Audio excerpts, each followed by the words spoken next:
cyst or whatever. Lin Ran's sentence broke the ice, and the hosts were a bit more relaxed. Okay, I didn't realize you were in kinda humor. I'm sure you've learned about our show. I wonder if you've done anything to prepare for it. Luo Yao's eyes coldly swept Luisho. I don't understand, nor do I need to prepare. Moderator. Tong Pak Fu lights mosquito incense. Luo Yao's eyes are the coldest I've ever seen. I can guarantee that if she takes one look at me, I'll be lying on the ground pretending to be dead, laughing in boiling paste, pretending you're really dead. You guys don't know, do you? Luo Yao is misogynistic. Grass mud horse is an animal, so Lin Ran can still gain Luo Yao's favor? VC delicious crab burger secret recipe. Lin Ran face value is also very bursting well. They together was originally a perfect match. Mage begins to do the deed. This is the real iceberg beauty alright. Luisho gulped. She felt that Luo Yao's aura was too strong. Stronger than everyone she had interviewed. It's a little scary. Lin Ran gently rested his hand on Luo Yao's hand, calming her agitated emotions. Although Luo Yao had agreed to film this episode, she must have felt uncomfortable in her heart when faced with so many staff members surrounding her. The coldness was just her habit, and what was really going on inside might as well have been knifing these people. Lin Ran said to the host, "Can we start?" Of course. As is the rule with sectional programs, the first part of each episode is into a trivia question test. The host glanced at the duo and saw that neither of them objected before he began to continue. The first question is for Mr. Lin Ran. Do you have anything to say about being recorded today? Lin Ran frowned. No. Are all the questions you ask so superficial? And what do I have to say? Why don't you ask me what my dreams are? The host was embarrassed for a moment. She didn't want to, but it was the leader's decision. The pop-ups were also swiped. All my readers are rich, that's it. Why isn't it a pop-up interception issue today? 50 Fried Sky Gang. What kind of curiosity do the two of them have? Who dares to ask pop-up questions? Asaba Daliba, the program also keeps saying that the play is real, which is ridiculous. The host also looked at the director awkwardly. The director frowned, as if Lin Ran had seen through their scruples. Just do what you normally do. We don't have to make it special and look as if we're bullying your program. The director really wanted to give Lin Ran a nod of approval,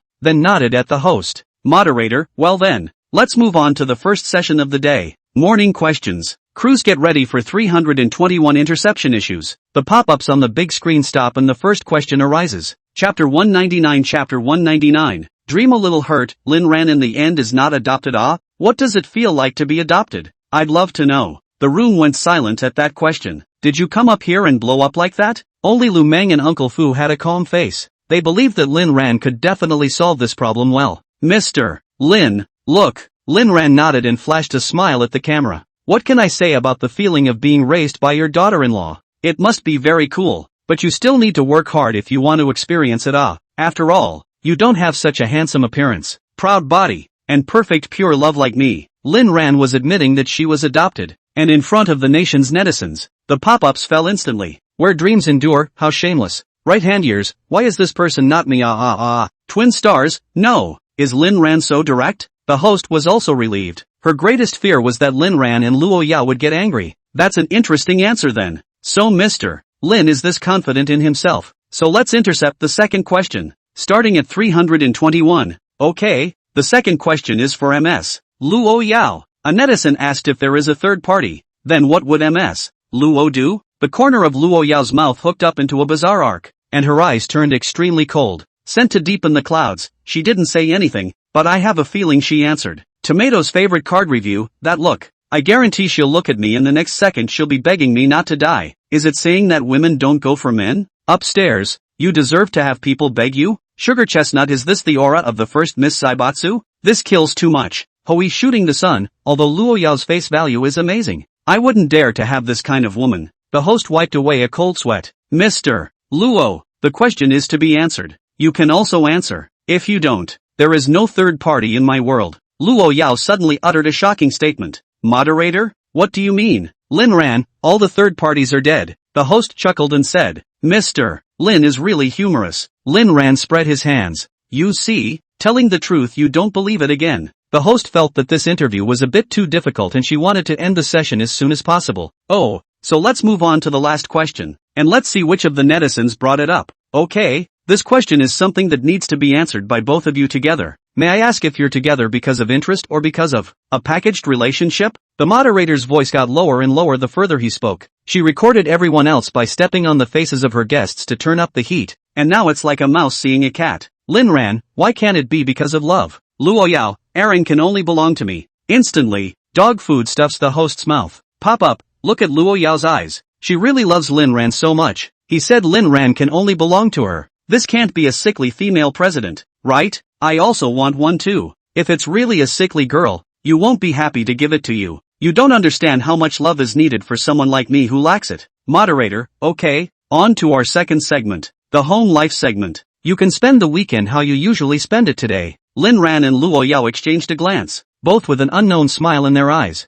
Luo Yao to the live broadcast, directly to a kiss storm, announced to the world, this man is my. Lin Ran, no. Is this show on such a large scale? The host was flaxen and frozen on the spot. Luo Yao let go of Lin Ran, and Lin Ran spread his hands and said, this is how we live. No, does this Lin Ran usually eat so well? It's also possible that Luo Yao is eating well. I'm announcing a VIP charge for the next live broadcast. The host gently coughed twice. Both of you, please respect yourself. In that case, let's offer 3 choices from our program. Option A, Mr. Lin Ran 4. Lin Ran, I'll take C. Mr. Lin, I'm not done yet. I'll take C. I'll take the last one in case of trouble. Moderator, why? Lin Ran revealed an innocent smile. It's like being in a relationship. When you have a choice, it proves that the one in front might not be as good. So those of you who are watching, do you choose the one in front or the one behind? Or maybe the chosen one? The host felt instantly zapped by something. Luo Yao's cold voice came out. Ran said to go with C. Listen to him.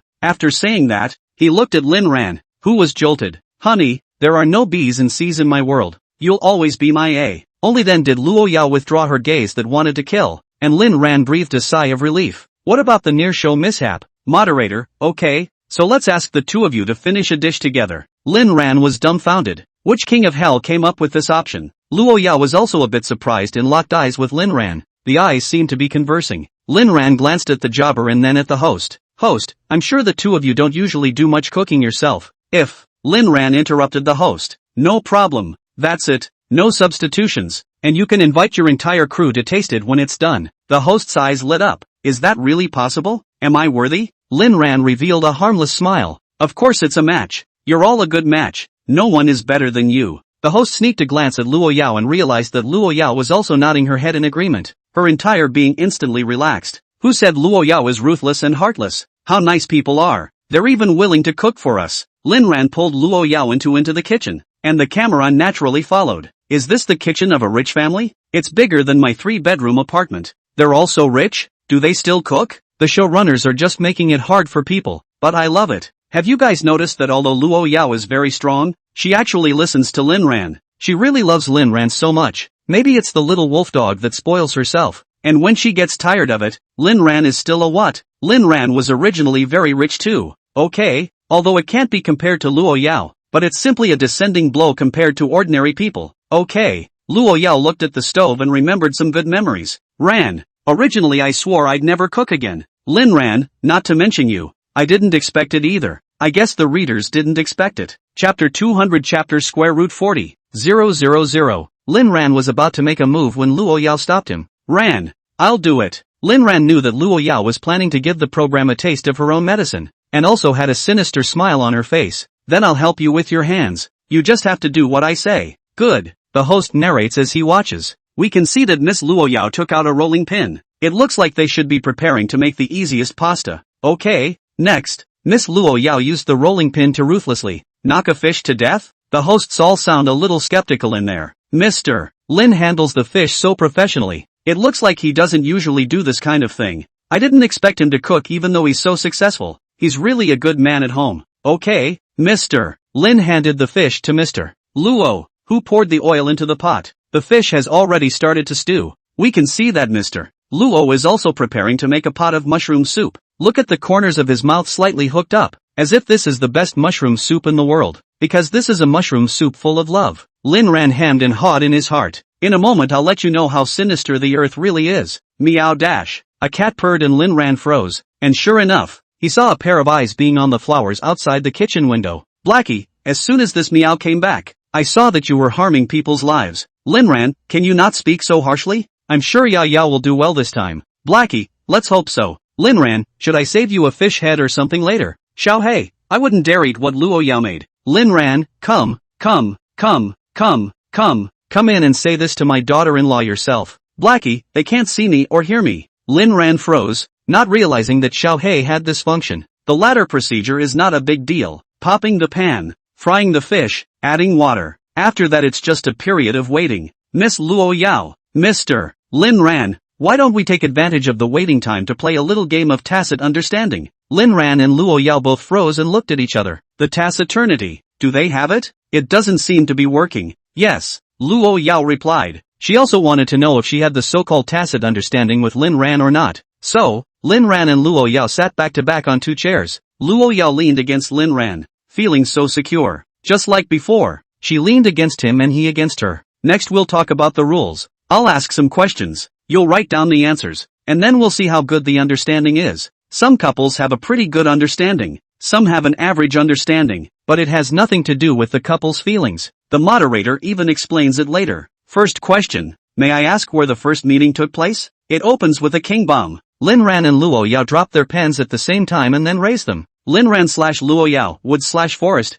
asterisk asterisk asterisk asterisk so fierce? You drilled in on the first try? Just can't be people in a wooded area. Well, not doing something is indeed excessive. The moderator finally cracked a smile. The segment didn't fall apart. It was pretty good. Blackie, yo yo yo, Grove O. Moderator, oh, so that's how it is. Second question. What was the most meaningful thing you did when you met for the first time? Asterisk asterisk asterisk asterisk Lu Isho. You are really daring to ask. Sister Lu, you are simply my internet mouth replacement. Lin Ran Luo Yao put pen to paper at the same time and raised his hand without the slightest hesitation. Lin Ran, looking at the stars, / Luo Yao, looking at the stars, remembering so clearly. Who dares to say that the two are not in true love? Is this stargazing serious? Host, quickly asked when they met. The host was also stunned, not realizing that they remembered it so well, and lived up to his name by asking a third question. I can't believe you two remember so well. It seems like that shouldn't be too long of a memory then. So the next third silent trivia question. May I ask when you first met? Lin Ran froze. This question was a bit over the top. It's not wrong to say that I met Luo Yao at the age of 20, but it's also right to say that I was a child. While Lin Ran was thinking, Luo Yao had already put pen to paper. Mr. Lin, the host let out a question. She was a little worried that Lin Ran wouldn't be able to answer. And if Luo Yao got angry, then there would probably be a program accident. After all, Luo Yao's character. She had checked the whole day yesterday. Lin Ran put pen to paper, and the two of them raised their signs at the same time. Lin Ran, as a child. Loyola, childhood. When this answer came out, the whole internet exploded on the spot. I thought it was some kind of adoption. Dog blood. But it turns out that people are childhood friends.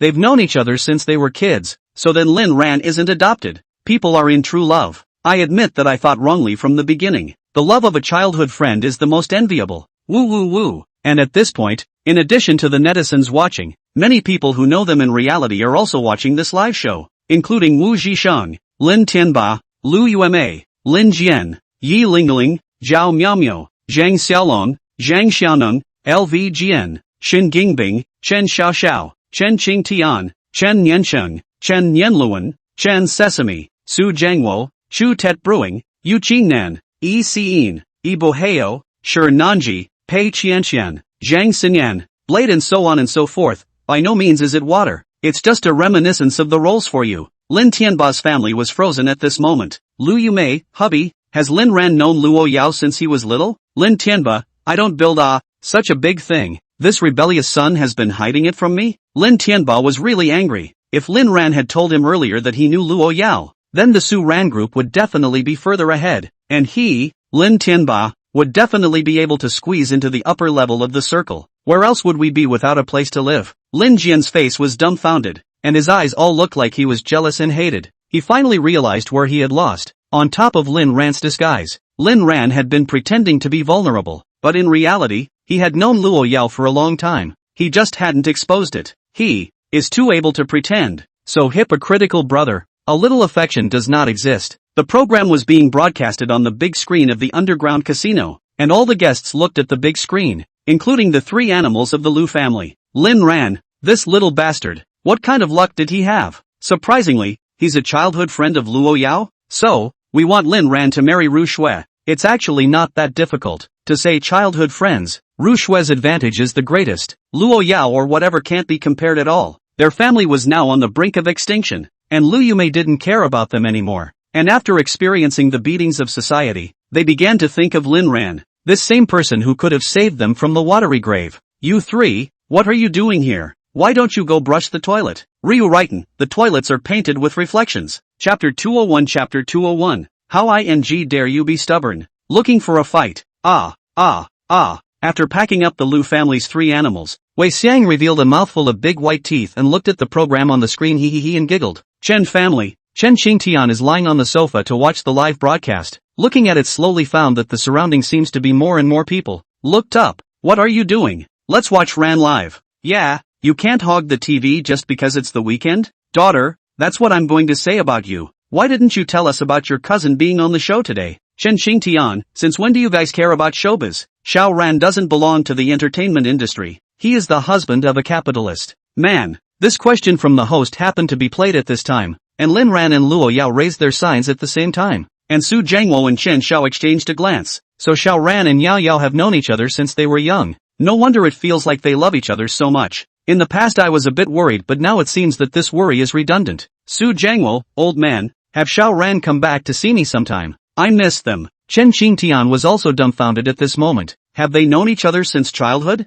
This dog man Wu Zhishang even lied to me? Wu Zhishang, who was far away from the dormitory of the capital university, sneezed, and he looked at the screen of his cell phone and was also in a daze. How come brother Lin and sister-in-law have known each other for a long time? How come I didn't know? In the manner, the host was also not expecting that answer. So it's a childhood friend. No wonder. I thought. I didn't expect the two of you to have such a high degree of tacit understanding. Then I'll have to play a killer question. The next tacit understanding question. May I ask what is Mr. Lin Ran's favorite thing to do in normal times? Name 3 answers. Luo Yao thought a little and put pen to paper. Lin Ran was slow to put pen to paper. He didn't even know what his favorite thing to do was. Anything he could do to love Luo Yao, he loved to do. Thought about putting pen to paper again and raising the card. Lin Ran feeds his daughter-in-law. Does everything to love his daughter-in-law? The third thinks for himself. Luo Yao feeds me, says he loves me, goes to bed. Luo Yao's answer was more direct and explosive. Blackie, yo, eat sleep do love. You are shameless. Rinrin, you are really kind of sick. The entire audience of the live broadcast room was hardened with a mouthful of dog food. It's also the first time the host has come across such a taciturn couple, and she can guarantee that there is absolutely no script today. Is sleep a proper sleep? I don't know if it's decent, but is this program scripted? I don't think so. The questions are all randomized. I'd like to know how it is to feed your daughter-in-law. I'm convinced now that they're in true love. The host froze and said, that's a tough question. I didn't think you guys would get it right, so I'll ask one last question. Who in the family calls the shots? This is a fatal problem. Lin Ran, Luo Yao, listen to your daughter-in-law. You'll have food, drink and money to spend. Luo Yao, it depends. Usually Aaron listens to me. Finally the answer is slightly different, but it doesn't cause any misunderstanding. Instead it makes the netizens more sour. What kind of wife-favoring monster is this? It's no wonder people can eat this food. Before I was envious of Lin Ran, but now I seem to be envious of Luo Yao. I also want a husband like Lin Ran. With that question asked, the fish was almost done and the soup was ready. Luo Yao followed Lin Ran's last command and sprinkled some cilantro. I told you that Lin Ran is very good. Look, even though Luo Yao made this fish, it was all done under Lin Ran's command. Lin Ran doesn't usually do much cooking at first glance. The host also smiled and asked, Mr. Lin, is it convenient to ask if you usually cook? Lin Ran, my daughter-in-law's favorite food is what I cook. Fairy, sure enough. People are so rich, but also daughter-in-law cooking. My husband a month on a few thousand wages. Cattle with a 250-80,000 like. Young women's shelter, upstairs. Your husband doesn't love you anymore. Get a divorce. Luo Yao didn't have any feelings about recording the show at first. She just liked being with Lin Ran, and by the way, she officially declared that this man was the old lady's. But as the program went on, Luo Yao gradually felt that the crew was quite good. Those questions brought back a lot of good memories, especially the first meeting one, which was simply the best scene of her life. Now, there's also the ability to cook on the stovetop in close proximity to Aaron. And Aaron haven't done it in the kitchen yet. I'll have to try it next time. The fish was already ready. Luo Yao was ready to serve the fish when Lin Ran hurriedly stopped her. Don't do that. It's easy to burn you. I'll do it. Lin Ran protected Luo Yao behind him and carefully served the fish, after which he had the maid bring it to the table. The camera did a close-up on the fish they had made. People have servants to serve food? I'm sour.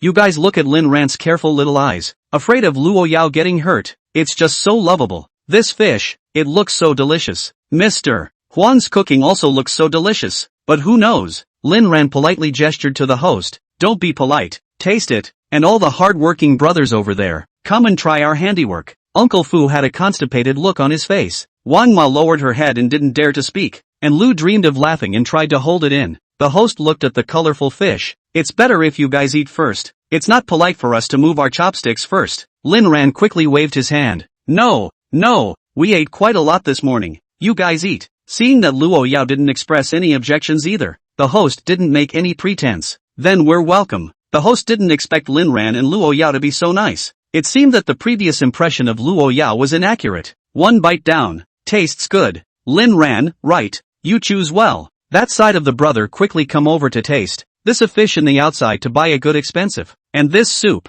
Are air transported to the specialties it? So the whole fish was divided among a dozen staff members. And the mushroom soup was divided into a dozen portions and drunk. It's really quite tasty. I can't believe that the two presidents can make such delicious fish. This soup. It's so fresh. It's just perfect. The only one in the room who hadn't eaten was the assistant director. And he always felt something was wrong. Director, what? You don't give face to Lin Xiao's invitation to eat? The assistant director sighed and could only take a bowl as well. Chapter 202 Chapter 202. The fish is eliminated. And the director begins cue the host for the latter part of the process. Host, you too. We're a couples variety show. And a couples variety show has to be about what couples have to do. Speaking of this, Lu Yishou deliberately slowed down his speech. Is it what I think it is? I don't think so. Recorded program at Big Brother. Even if they dare to do it, the director dares to shoot it? Even if the director dares to shoot, does he have the life to release it? Seeing that the atmosphere was pretty much mobilized, Lu Yishou also said the latter. That's the little heartbeat experiment. I have 2 heart rate testers here. Please put them on both of you.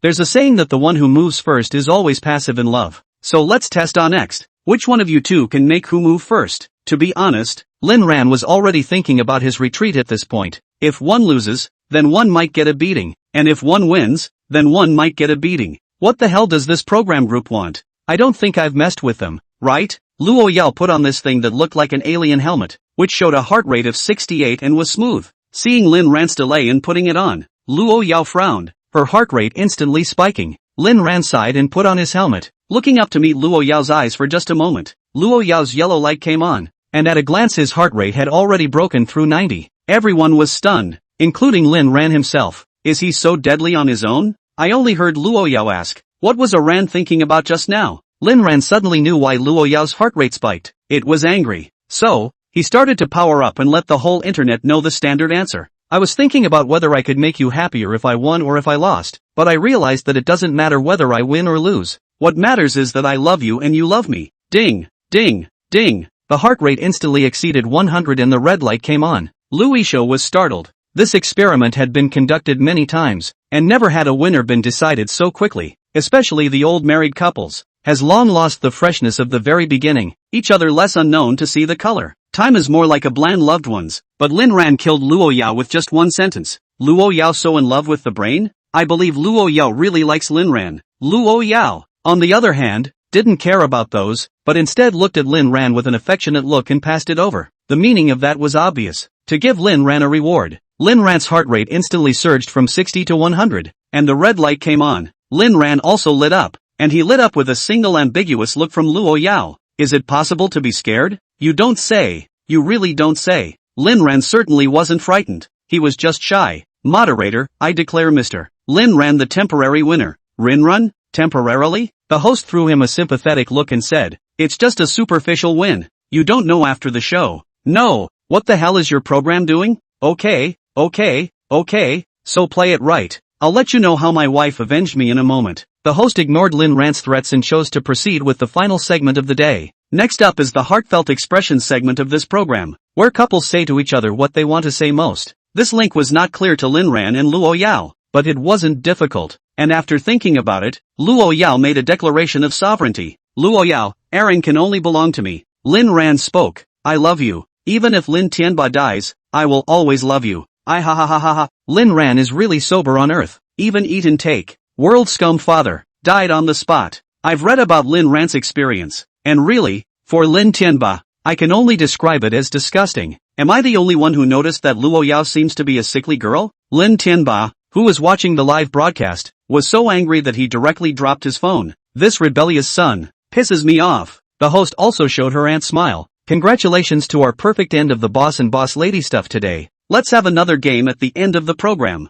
Wait, Lin Ran opened his mouth to interrupt the host. Moderator, why Mr. Lin, is there anything else you'd like to say to the audience? I don't have much to say to the audience. After all, it doesn't matter what they think, and I can't drill out along the net to argue with them. And you? I just want to perform a magic trick with everyone. What magic? I'm betting your show will end early. The host smiled and said, Mr. Lin, how can our show end before its time? Even if something happens to me, there are other people. The host began to frown as he spoke. Why does your stomach hurt so much? The cameraman also sensed something was wrong and almost turned the camera off in a hurry. The director was already sweating on his forehead, trying to force his way through the program. The host repeatedly glared at the assistant director, who knew that the assistant director was squatting on the ground and knocking his head as if he was a mentally retarded child. Immediately afterward, the director was seen directly slamming the walkie-talkie and shouting, I am Bato Lubu is also. All disobedient guests are all my righteous father. The assistant director was already unconscious, but he still jumped 3 feet when he heard this and gagged the director, saying, Director, you can't just spew. The host noticed the anomaly and felt very sick to his stomach, and his consciousness seemed to be starting to appear psychedelic. She froze and asked,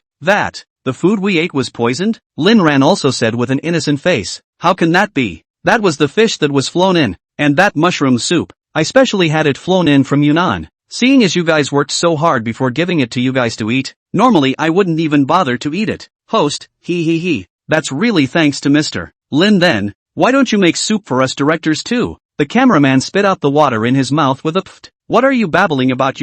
He may be in good health, but at the most critical moment, he finally said, because the director blew up, today's program is over. We'll see you next time, and then turned off the camera. The live stream ended with a pop-up. What's going on? It's been a long time since I've seen such a bombastic live broadcast. Collective madness? I think it's possible that Lin Xiao was tricked into having a problem with his ingredients. How hateful is this director usually? And how come everyone curses him when he's mad? Ha ha ha ha ha ha. Lin Xiao Luo, you guys open the broadcast? Don't want the program? Turn on the gift function. I want to give you a reward. Lin Ran, thanks to this poor netizen for sending me 3 melons and 2 dates. Enough to feed the dogs. Luo Yao, hubby, they can't afford to feed our dog. As the broadcast ended, all the staff members collapsed to the floor, so the hospital instantly had a dozen extra beds. Chapter 203. Of course, the show was quick to PR. The reason for the food poisoning was because Lo was always deceived and bought mushrooms as mushrooms, and nowadays the crooks are so hateful. As a result, the phrase, Luo Yao was scammed, also hung on the hot search. Lin Ran was genuinely puzzled. Why on earth? Xiaohei, Luo Yao's killing power is still as terrifying as ever. It's a good thing I didn't eat it. Lin Ran, what the hell are you going to say? Xiaohei, you think I'm a single meow who loves to see you guys spreading dog food? I'm just here to tell you that I'm almost recovered and can fulfill your second wish, so let me know when you're ready. Lin Ran's entire body was shocked and instantly became excited. Lin Ran, I knew you were the cutest meow under the sky. Don't worry, I'll find you some pretty little females. What breed do you want? Xiaohei, I'm not a homosexual meow, and besides, the average meow doesn't even deserve me. Lin Ran, Blackie, unless you can make it up to me by sheer numbers, I want a mountain of meows, all of them of the 8-pack abs lanky variety. Lin Ran, so, you're still a colorful meow? Ran, who are you talking to? Lin Ran's last sentence just now came out of his mouth in a hurry. Blackie let out a meow and went straight away. Lin Ran pointed in the direction Xiaohei had left and said, It's that black cat over there. So did you catch it? No. Don't forget to give it to me when you catch it. I'll help you get your revenge. I'm very good at garcats. I've been since I was a kid, and I guarantee that it won't dare to curse you again. Okay, by the way, do we have any cats in the zoo? I'd like to find a few to breed with. No. Find a few to keep. No, but you can ask Uncle Fu to get you whatever variety you like. Lin Ran nodded, thinking to himself, Xiaohei was considered his rescue cat anyways, so it was necessary to give him some sweetness. Honey, it's actually very simple to help me out. From now on, if anyone messes with me, you just send them a plate of food. Luo Yao, they don't deserve to eat what I make. Lin Ran face blackline, said today those people are how to enter the hospital. You are a little bit of a pussy? And at this moment in the girls' dormitory of Kyoto University, something big happened. One student was stabbed in the hospital by another student with a knife. To say that this person, everyone had guessed it, it was none other than Lu Rushue, who had been brainwashed by her schoolmates. Lu Rushue didn't watch the live stream because she didn't want to see Lin Ran on camera with another girl. In a very bad mood, She decided to speed up the pace of Lin Ran's forgiveness. She hid the knife in her own sleeve to go to Hohini, ready to give him one last chance. Hohini, if you're willing to apologize to me, I'll forgive you, but you have to promise that you won't be allowed to see Lin Ran's brother again. Hua Hai and I died laughing at Lu Rushue's words and cursed Lu Rushue on the spot. What brand of garbage bag are you so capable of carrying? Lin Ran isn't your boyfriend, so why can't I play fair? Lu Rushue, Hua Hai and I are shameless. Brother Lin Ran obviously already has a wife and you're still thinking of becoming a mistress. Ha ha ha, what do I hear? Aren't you just going up the pole to be a mistress? Since you can be one, I can naturally be one too. And compared to you, I seem to have an advantage. At least I don't have my foot in boat. After all, I don't have that many legs. Lu Rushue retorted. Brother Lin Ran and I are childhood friends, while you are just a mere third party. Hohini sneered. A childhood friend? Just you? Oh, Hohini wasn't going to push Ryu Ruashue much further. After all, this woman is sick in the head. Asterisk out of the way. Lu Rushue blocked the doorway and said viciously, are you really not going to apologize to me? You think you're an internet friend? I have to apologize to you? Seeing that Hohini was unrepentant, Lu Rushue also finally got angry and pulled out her own weapon. Seeing her hideous appearance in Hohini's horrified gaze, the first time she stabbed someone with a knife, Lu Rushue didn't hesitate. By the time the knife went in and she looked at the collapsed Hohini on the ground, Ryu Ruashue froze in place. A feeling called fear struck her whole body, and she suddenly felt that something was wrong. Rushue Lu. Hohini felt his strength draining from his body rapidly, and that was catching up with him. Stabbing is supposed to be a very deep discipline. Zap where it will make people feel pain. Zap where it will make people blood flow look scary but actually nothing peething. And zap where it looks nothing but deadly. These are skills only masters can master, and few can face them calmly the first time. The average novice stabber has no more than two outcomes. The first kind of stabbing after their own stupid goat. If the other party lost the ability to fight back, okay. If the other party is nothing serious, then maybe on the spot revenge. After all, people occupy the reason. The second is when one loses one's mind after the stabbing. Inexplicable emotions mobilizing hormones in the body to spike, the head instantly unconscious, swinging the knife again and again until the other person is completely played out. There are those who face it calmly the first time, but that kind of person, not one in a million. The first time Lu Ruashue did this kind of thing, it coincidentally accomplished the most fatal blow. Hohini looked like she wasn't bleeding much, but she could feel all the strength rapidly draining from her body, no longer able to stand up, and her speech was starting to run out of steam. Thinking of Lin Ran, Lu Rushue finally rediscovered her motivation. Lu Rushue, who had regained her speech, spoke viciously, don't you blame me, only then will brother Lin Ran forgive me. Crazy, son, you're just a crazy person. Hohini's words had begun to break off and then he lost consciousness. Ruashue Lu was instantly dumbfounded again when she saw the unmoving Hohini. She didn't want Hohini to die, because then she would go in herself. She only wanted to make Hohini afraid of herself and never dare to trouble herself again, much less appear in front of Lin Ran. But now the results seemed to jump out at her a bit. Nini, what's wrong with you, Nini? Ruashue Lu got scared and called 120 anyway. But Hohini will never be able to stand up. Seeing Hohini being pulled away, Ruashue Lu was scared and confused in place, as if she had seen her future. If Hohini died, it would be the end of himself. If Hohini wasn't dead, then with her vindictiveness, she was still going to play herself out. Now she was finally awake. No, something had to be done. It looked like we'd have to run. Just as she was about to make a run for it, Uncle Hat came along and caught her red-handed. As a result, the news spread throughout the entire capital university, and even various news appeared on the internet. A campus hit. Principal Tang instantly Alexandria. Today, November 10th. Follow the author and click on the author's homepage to add a fan group. Chapter 204. Chapter 204. In an age where female teachers are exposed for having rooms with their students, word spreads like wings. Although the school authorities were the first to control the comment, a number of people still knew about it, especially since Lu Rushue and Lin Ran were still inextricably linked. The heat of Lin Ran, who had just finished recording a live broadcast, was unprecedentedly hot again. Principal Tang was furious and cursing in his office, his heart dripping blood. The school celebration is not yet over. Those old alumni have a lot of did not leave Kyoto it. These days, Tang principal all kinds of busy work, but the heart is happy. He thought that he would push the whole Beijing University towards a first-class institution, but he didn't expect that Lu Rushue on campus pulled a big lump directly on him, shattering his dream. Who would dare to enroll in a school where there's been a murder? It's really a rat turd that spoils the pot. In fact, many schools have seen a murder. Only this time many media reporters were still at the school for the centennial alumni interview. which led to the news being learned by reporters. On the spot, it was geared towards social reporting, which is why this one took so much effort for the university to press.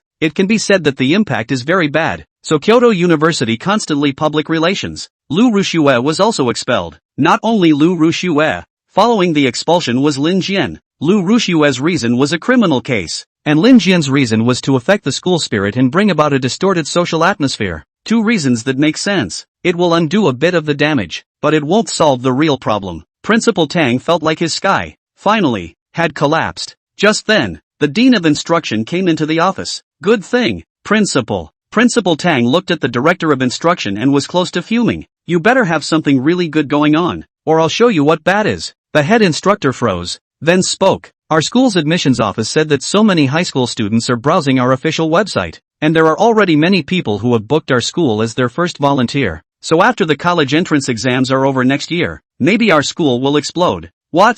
How is that possible? There's still half a year to go before the entrance exam. Director of Instruction, don't you know yet? Principal? Lin Ran's classmates have participated in a program that is now super hot. He has a lot of fans, and I've heard that our school has generous scholarships. So many of our students' parents have already contacted us, and the admissions office's phone number is almost bursting at the seams, and we have to know that there's still half a year left before the next college entrance exam. Principal Tang's entire body froze, and then the feeling of surprise instantly rushed through his mind. Ha ha ha, I knew it. Lin Ran has never let us down. Yeah, he's really a blessing for our school. Maybe next year the Board of Education will just raise our school's scoreline, and then we'll have even better students. Yes, this is really good. Principal, there's something I don't know whether I should say or not. That is, the treatment of the teachers in our school. Is it possible to raise it a little bit? And are we also bringing in one or two more big names in education into the area? The Director of Teaching and Learning saw a good mood and Principal Tang nodded his head in a hurry. Yes,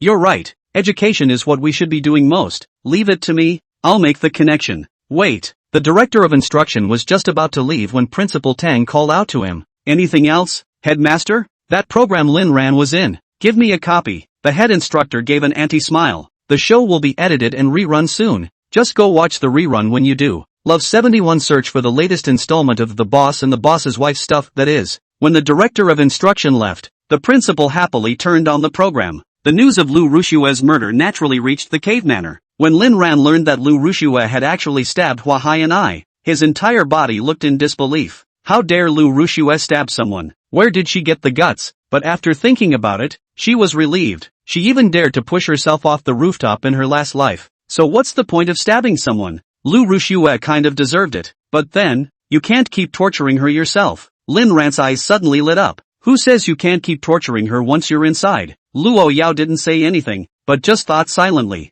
Who did he send to help Lu Rushue in the lawsuit? It seemed like every lawyer could be Just as Luo Yao was rambling, Lin Ran opened his mouth to ask, Honey, Ruoshue Lu is definitely going in this time. Is there any way to get her out? Luo Yao's eyes looked at Lin Ran like a knife, and Lin Ran immediately explained. I want to send her to Burma. Only then did Luo Yao regain her composure and said coldly, actually, she won't feel good after going in, so get her a better lawyer? That's what I thought. On the day of Monday, Su Kai walked into the custody of the Hat House as the lawyer representing Lu Rushue. After Lu Rushue saw Su Kai, she felt that this person looked a bit familiar. Hello Miss Lu, I'm Su Kai. Mr. Lin Ran entrusted me to represent your case. Lu Rushue instantly burst into tears. Brother Lin Ran hasn't forgotten me. Brother Lin Ran has forgiven me. Great. She was right. As long as I break off my relationship with Hohini, Brother Lin Ran will forgive me. Su Kai, MS. Lu, I want you to tell me everything. Every detail, okay? Lu Rushue cried and nodded her head. Okay, you were sent by Brother Lin Ran. I'll listen to everything you say. Su Kai, then let's talk now. Lu Rushue, at hashtag yen%. After listening to Lu Rushue's narration, Su Kai frowned. MS. Willow, it's a tough situation for what's going on right now, and I have some very sad news for you, and that is that Hoani is dead. What?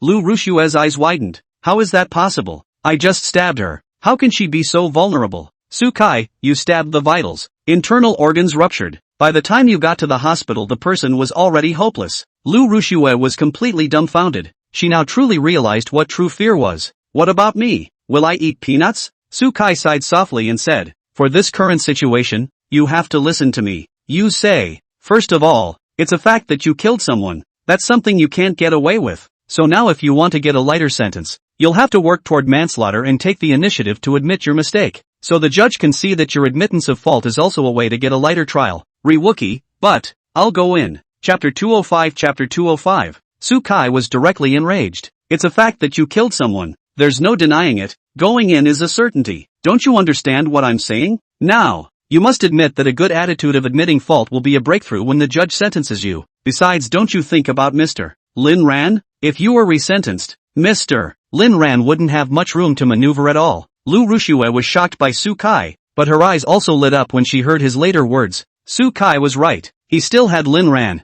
and brother Lin Ran would definitely find a way to get himself out. As long as there is still hope, one cannot give up. Good. Sukai, also I want to remind you that this matter from start to finish can only be your idea alone. The girl you said gave you advice needs to be hidden in your stomach because if someone abetted you it would be premeditated murder and can't be counted as negligence. Lu Rushue felt that Sukai was right and nodded her head. Worthy of being the lawyer that brother Lin Ran hired. He really does have standards. I understand. Only after receiving Lu Rushue's affirmation did Sukai leave the place. At that moment the men who came in to watch the detainees took Lu Rushue away. Cope, according to the law, lawyers are not subject to wiretapping when they meet with criminal suspects or defendants, including the fact that the relevant authorities may not send officers to be present, nor may they listen in on the content of the lawyer's conversations during the meeting in any way, nor may they make secret recordings of the lawyer's meetings. In addition, the case-handling authorities are not permitted to eavesdrop during a lawyer's meeting with a criminal suspect or defendant. If the case-handling organ conducts wiretapping during a lawyer's meeting, it is against the law. Hopefully, people will not have to use this law for the rest of their lives. Next, just wait for the trial, and things will end here. Lin Ran was in a really good mood right now. After all, this was sort of settling an enemy, and it was the kind that couldn't be overturned. But something always felt weird. Even if Ruoshue Lu had broken with Hohani, it wouldn't be so bad as to directly take someone's life, would it? What he couldn't figure out, Lin Ran chose not to think about. Instead of consuming yourself internally, go crazy on someone else. It would be a shame not to let the Ryu family know about something so interesting. Thus, with Luo Yao's permission, Lin Ran came to Blade's territory alone and contacted the person he was going to meet today in advance. Phone Lin Ran, come to the underground casino. The underground casino was owned by Brother Knife. Even Lin Ran didn't know that Brother Knife was following Luo Yao to beg for food, let alone Luo Wushuang. Okay, I didn't realize you were being careful. Luo Wushuang also praised Lin Ran's wit. He was previously wondering why Lin Ran had to ask him to set the meeting place, but now he knew all about it. The reason Lin Ran had contacted Luo Wushuang so quickly was also to prepare for his next wish with Little Black. He hadn't figured out what his next wish was yet, but figured it would take some time. Until then, uncover the hidden threats, not to say solve, but at least bring the danger to a temporary standstill, because the next time you see Blackie, it should be time to make a wish. With Lin Ran surrounded by a team of bodyguards, and with the underground casino still having a battlefield of forces, no one had dared to do anything there over the years. Underground casino. Blade was waiting for Lin Ran at this time. It's been pretty lively lately, with big names coming one after the other. Lin Ran arrived at the underground casino, and at a glance, he saw Brother Blade, who had been waiting for a long time. Young Lin's presence is a great honor, and it's a great honor to be here. Ha ha, the district in the following, what is considered a great driver, much less able to make it shine. The sword brother personally greeted, not to be honored. Lin Ran took after Blade and spoke with a jaded flavor. Blade was also stunned and smiled awkwardly. Brother, isn't it because I was thinking that you are a college student that I dragged out some literature? Now you're really on fire. Watching yesterday's program made my brother wanna fall in love. Lin Ran didn't count this. He was really kind of happy. After all, he was about to see for himself just how miserable the Ryu family was now. Saying that is out of the ordinary. Let's just say that the vernacular is quite good. It's not in ancient times. By the way, where are the three animals of the Lu family? Blade made a generous and polite gesture and said, this way. When she came to the second floor, she saw Mother Lu who was serving water with her head bowed down, her eyes glancing at the card table as she poured water for the guests. This gentleman, in fact, my son once had a $10 million gambling experience. Why don't you lend me a few chips and I'll let him play a few games? If we win, we'll both take half. That guest glanced at Willow's mother and kicked her in the face. Where's the ugly poor guy from? So old and still coming up. Get out of the way. Don't affect Grandpa's hand. Yes, I'll roll. Willow's mother had been here for a few days and had begun to get used to her role. In the back of his mind, he was still complaining about his son's really bad luck that day, losing the house clean, and the time she bet on the fight herself. It was a shame that she was so close to flopping. Just then, a few chips rolled to her feet. Get down on your knees and learn a few barks. And these chips are yours. Lu mother looked at the ground enough several chips. The whole heart began to excite. Their own turnaround opportunity is about to arrive. Woof woof woof woof woof dash. She didn't even lift her head. Her eyes kept looking at the chips, and she picked them up while crawling and screaming, a sight that caused a round of laughter from the people around her. All human beings have dignity, except gamblers. Mother Lu picked up the chips and stood up. Thank you, master, thank you. What a good grandson. Lin Ran revealed a mouthful of neat white teeth. Yes, I am. And Mother Lu suddenly felt that the voice was somewhat familiar and looked up. Lin Ran, why are you here? Lin Ran snorted. It's fine, come to play. Mother Willow's eyes suddenly twinkled. Lin Ran, listen to me. This is not the place for you. You can't grasp it. You change all your money into chips and give them to me. I'll help you. Lin Ran, do you have a bubble in your head? Lin Ran directly walked around Mother Lu towards the inside, wanting to check out the rest of the Lu family. No matter how much Mother Lu shouted from behind, Lin Ran didn't turn around. Just as Mother Lu was planning to leave, Wei Xian walked up to him. Hand over the chips? This is what Lin Ran gave me. Who are you to take it? Wei Xiang slapped a slap over and said, you owe us so much money. This will be the interest. With that, he took away a few chips from Mother Willow. Willow's mother fell to her knees and yelled, Sins, over there. Lin Ran continued to ask Dagger, where is Father Willow? Knife, washing the toilet. Okay, this job suits him quite well. What about Ryujitan? Not really, seems to be recuperating. Recuperating? Lin Ran had thought that Ryuji had been injured by one of Blade's men. Yes, he fought a boxer in an entertainment match. He was hurt quite badly. He should be recuperating from his injuries now, and he'll have to fight again when he recovers. The guests quite loved it. After all, he's so old and still fights so hard. Lin Ran smiled, thinking that Brother Blade was really reliable. Chapter 206. When he reappeared, Lin Ran was stopped by the three members of the Lu family. The reason for this is that Mother Lu told Father Lu and Lu Ritian that Lin Ran had come, and all three of them immediately had their eyes light up, thinking that their chance to turn the tables had arrived. You know, Lin Ran was very fond of Lu Rushue, and since Lin Ran now had so much money in his hands and was still the owner of the Saran Group, this time, hope had really come. Xiao Ran, I'm your uncle, remember me? Lu Ritian was shameless, and Lin Ran frowned, seeing that Lu Ritian was about to pounce. Lin Ran bellowed, Xiaotong. Kotong rushed straight out. It seems it's time for them to know what cruelty is. Only when these few people finally didn't dare to scream anymore did Lin Ran open his mouth to speak. Gu,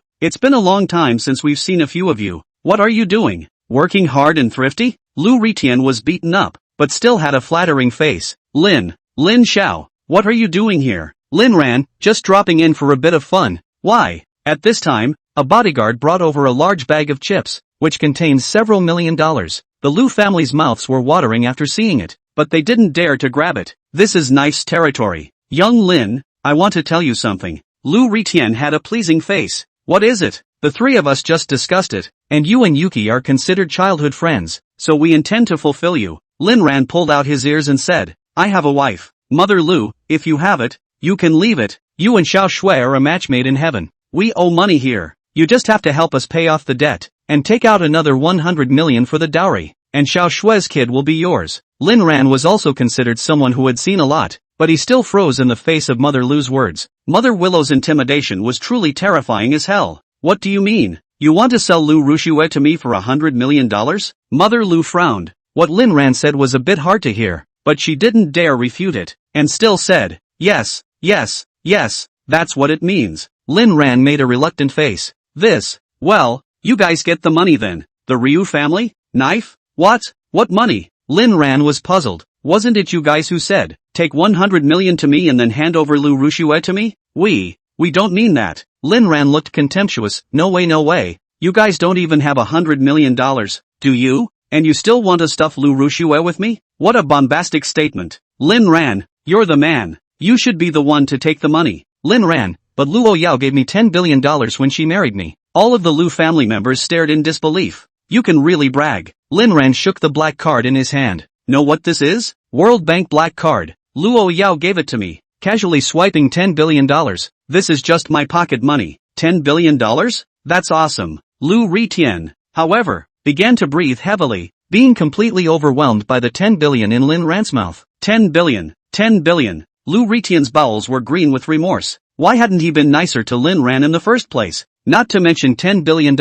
Even if it was $100 million, that was an existence that an ordinary family could not earn in a lifetime. What do people do when they come across something they can't accept? Then, of course, you choose not to believe it. Lin Xiao, don't brag. Besides, if you're so rich, would you even be unwilling to spend $100 million to buy away my daughter? Lin Ran, your daughter is made of diamonds? I don't even want money if you find me backwards. Not to mention that Lu Rushue doesn't have that chance. What do you mean? The Lu family all revealed puzzled expressions. Lin Ran looked down at a few people with a mocking smile in his eyes. Oh yes, you still do not know it. Lu Rushue in the school intentional homicide is now under investigation in the Hat Bureau. Without a dozen or 2 decades is estimated to be out. The Lu family was collectively shocked. What did you say? No way. My daughter is so kind. How could she do such a thing? Lin Ran had a surprised look on his face. No way? It's not true, is it? Aren't you guys Lu Rushue's family? Surprisingly, you don't even know about this? The Ryu family is losing their pants right now. Not to mention their cell phones. Lin Ran had someone find the news to give them his cell phone,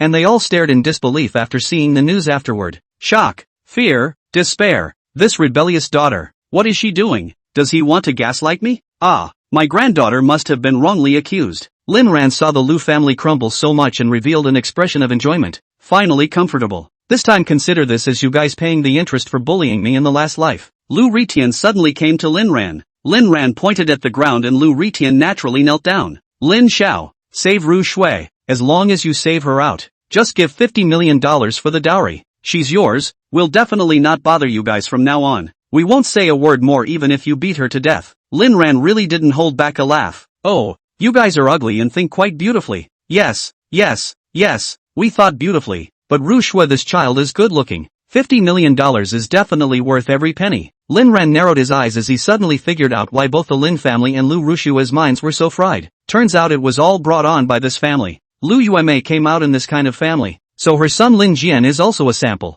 And it has brought Lin Tianba into a sample as well. Of course, Lin Tianba himself is not a good person. Otherwise he would not have kept a mistress for so many years. In the end, it's the same old story. Things come together. You've seen my daughter-in-law on TV, haven't you? What makes you think Ruoshue Lu can stand in front of my daughter-in-law and say she looks good? And even if Lu Rushue was as beautiful as heaven, I wouldn't look at her more than once. The Lu family had naturally seen Luo Yao's program with Lin Ran on the big screen, and there was not a single person in the world who could say anything against Luo Yao's beauty. But, you and Ru Shui childhood sweethearts, do you not care about the feelings at all? A childhood friend? You guys are mistaken, aren't you? Lu Rushue is just like you guys. Just a dog to be slaughtered by me. Lin Ran glanced at Wei Xiang, who understood in seconds. When he finished cleaning up the 3, Lin Ran gave his word on the spot. So disgusting. Then let all 3 of the Willow family dogs continue to all scrub toilets. Okay, Lin Xiao. Lin Ran didn't rush out of here, but walked over to the poker table, looked around, and placed a few random bets. Chapter 207. Lin Ran wasn't good at gambling. He was just paying knives for his hard work while he waited for someone. Wei Xiang is also aware of the heart. Sighing Lin Xiao is too generous. That chips one after another to the dealer, with no money as well. But Blade was watching in horror. Wei Xiang, go talk to the lotter and find a way to lose some to Lin Xiao. Wei Xiang was dumbfounded. Lin Xiao came to us because he looks up to us. So what's wrong with us treating him to some tea? What's wrong? Wei Xiang nodded. Good. Lin Ran looked at the flamboyant colors on the card table and slowly began to indulge in them. The mind keeps sighing. No wonder so many people are unrepentant even though they have lost their homes over it. This thing is simply a great tool for holding people's hearts. This exciting sense of the unknown is overwhelming. But Lin Ran wasn't afraid of any of this. And he wasn't going to get addicted. And even if he did, he wasn't worried. With his money, he's fine to play here for the rest of his life. Just as Lin Ran was having fun, a person caught his attention. Friend, can I play with you for a while? Lin Ran looked at the man beside him, as well as the several bodyguards in the shadows behind him, the corners of his mouth slightly hooked. What's coming, is coming. Yes, let's have separate tables. So the two had separate tables. Of course, the Hoff is a casino guy. To be fair, the man in front of him put a dozen chips on the table. Lin Ran pressed big, he pressed small. Lin Ran smiled and didn't say anything, just quietly waiting for the opening. 3, 4, 5 points big. The nice voice of the Dutchman came out, and Lin Ran had many more chips in front of him. Comparing sizes is arguably the easiest way to play. As long as you're not a cutie, all know how to play. Hand after hand until the man had lost everything. The man played with the last chip in his hand and said, too bad. there are no more chips. This is for you too. The man threw the chips to Lin Ran, but Lin Ran didn't take them. Instead his eyes held a hint of playfulness. This uncle, if you don't have money, you can get a loan, said the man and threw back the last chip. The man froze and asked incredulously back, and a loan? Sure. The man was silent for a moment, and when Lin Ran refused to take the chips he had given him, he finally walked over to the loan. So, Lin Ran continued to wool-gather over the man. The man began to break out in a cold sweat while betting with Lin Ran. Even he cares about money, but he had to lose in order to do so, and that feeling was very annoying to the man's heart. After losing another hand, the man pushed the chips on the poker table to the front of the table, and the Dutchman scratched the chips to Lin Ran, who drew a chip directly inside and threw it to the Dutchman. Reward you. Thank you, young master. The Dutchman revealed a smile and said that this young master was really generous. The man across from him blared. The anger in his heart could no longer be hidden. He now finally realized that Lin Ran had done it on purpose. What do you mean by that, my friend? Lin Ran, what do you mean? People work so hard on their cards. What's wrong with me rewarding them? If you can't afford to lose, you can leave now. If you can afford to lose, take out a loan. The man held back his anger, his eyes converting into a look of disinterest. I see. Well then, wait for me, friend. With that said, he went back for another loan and took out his entire line of credit in one fell swoop. Back again. That's all the amount I have. The last $20 million. If I lose any more I can't do anything, he said, taking out 2 more chips and handing them to the dealer. This lotter, the chip that the young master across the street just rewarded you with, I think can bring me good luck. I wonder if I can exchange these 2 with you. The Dutchman looked at Lin Ran, who nodded, and the Dutchman politely exchanged with the other party. Opening the deck again, Lin Ran revealed a pleased smile. Although he was rich himself, it didn't stop him from trying to make the man across from him broke. I didn't realize there was a windfall. Interesting. And that's when the eyes of the Liu family, who were standing in the distance looking this way, were on the verge of popping out. Son, look at Lin Ran. It seems like he's won tens of millions of dollars. Yeah, how did this loser get so lucky? He's not going to cheat. It must be. Let's report him. Good. So, Liu Ritian found Wei Xiang, who was in the field, and of course, was rewarded with a merciless beating. You still dare to report Lin Xiao? You are crazy, right? Lin Xiao cheating? People are worse than that. 3 melons and 2 dates? Mother Ryu helped Ryu righten up. Blade, what do you mean by that? The bad taste in Blade's heart came and looked at the 3 men and said, when Lin Xiao changed his chips just now, he used the World Bank's black card. Do you know what that represents? It means that card can just swipe out $10 billion. This kind of card is not necessarily accessible even to trillions of people. The Liu family looked at each other, staring at each other, the shock in their eyes trumping all previous times. $10 billion? Does Lin Ran really have that much money? Is he telling the truth? Is that the pocket money Luo Yao gave him? How does he deserve it? How does a loser like Lin Ran deserve to be paid so much by Luo Yao, a nice young lady from the First Chamber of Commerce who's blind? Over there, Lin Ran's wager with the man across from him continued. Since both men had high stakes, they attracted all the guests on the casino floor. However, due to the many bodyguards around Lin Ran, those people couldn't get close and could only watch from the periphery. This is the real luxury gambling. Every time the bet is not less than $1 million. Whose young master is this? And who is that man from? Why haven't I heard of him in Kyoto? You don't even recognize this guy? Did you disconnect from the internet? He's Luo Yao's husband. What? Whose husband? Even if he's Luo Yao's husband, he can't take a woman's money and squander it here. You guys don't know, do you? Lin Ran was originally the young master of a rich family. I wish I'd photographed the evidence to expose him. Are you crazy? Dare to take pictures here? Do you not want to get out alive? Lin Ran's big gamble with the man finally came to an end. And when the man poked all his chips for the last time, Lin Ran followed suit. So the man became penniless. My friend, I lost. There's really nothing I can do this time. I can only fight next time. Lin Ran also finally won happy and put that chip away. The man was also finally relieved when he saw Lin Ran put away the chip. This guy, he's so disgusting. When it's done, I'll make sure he spits it out tenfold. Lin Ran, understood. Come this morning, easily tens of millions of dollars into the pocket. This feeling is still very cool. So, Lin Ran finished exchanging his chips and left with his men. The man sighed and planned to leave with the men as well. Settle the bill. My friend. What bill? Your loan, as is the rule in this store, is settled on the way out. The man froze, looking at the men with some surprise. What kind of rules are these? And I'm out of cash, too. Wei Xiang revealed a mouthful of large white teeth, but in his heart, he was very cautious. That's an easy one. What with real estate and stocks? We're not picky. Chapter 208. The man finally realized what exactly Lin Ran was playing at. He was so enraged that he wanted to just level the place. Ever since he was a kid, who else had made him so angry except that crazy girl? The man looked at the several strong men who had come together behind Wei Xiang, and then at the cold eyes of a man over there whose scar slanted across his entire face from his skull, and he frowned. With just one glance, he could sense that that scar was not a simple commodity. It was possible that he was the boss of this place, that legendary number one of the underground forces. Moreover, he could sense that this blade definitely had a human life on him. Weighing the pros and cons, Luo Wuxuan calmed down a bit. He couldn't get into a conflict with someone here or he would attract attention. Oh, so that's how it is. It's only natural to pay what you owe. I'll give it to you. He could only endure the pain and take out all his savings that he had accumulated for years to cover the bill. And only then did he walk out of here. After years of hard work, you're back to your old self overnight. Misery,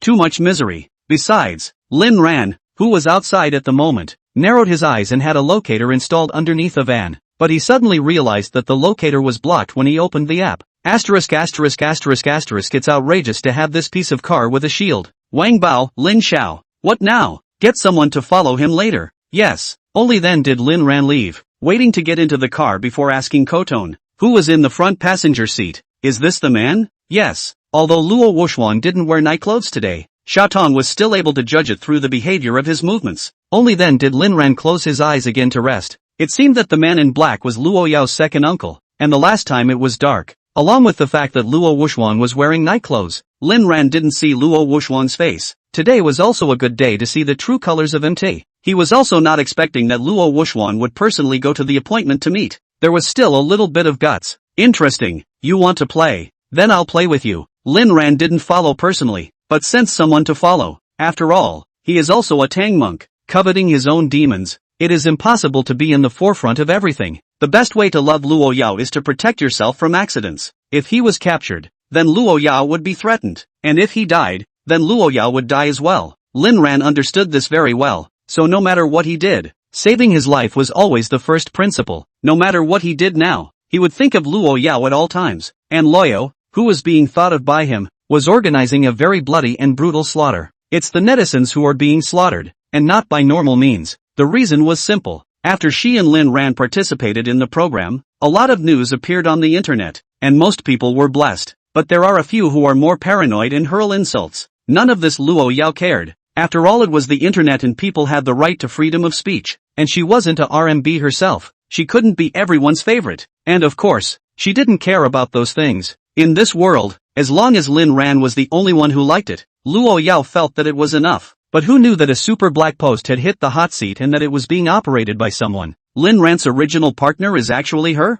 Luo Yao's third party. This thread, when clicked into it, turned out to be a revelation that Lin Ran had once knelt to Lu Rushue. The copywriting is also very desperate, saying that Luo Yao is a third party interfering, and Lin Ran is starting and stopping for the sake of money. There are a lot of comments below the post as well. I'm your internet mouth replacement, is this thing for real? At Southern Koshi, what do you mean by this post? A flower of Beijing University everyone wants to fork. In fact, I'm alumni with Lin Ran. This thing I proved to be true. Lin Ran can be said to be kneeling to Lu Rushue, but recently Lin Ran already disliked Lu Rushue, and the most bombastic thing is that Lu Rushue went to jail. Southern Shaoqi, this matter I dare to guarantee that it is true. A little water no, do not believe that you can just inquire. I tell you, Lin Ran is for the sake of the money to be with Luo Yao. He began to abandon even framed Rushue murder. Lu Rushue is now imprisoned. In addition to Lin Ran, I cannot imagine in the end who will be so vicious. Tough warmth, I believe Lin Ran can't be this kind of person. Do you know that you are already in violation of the law?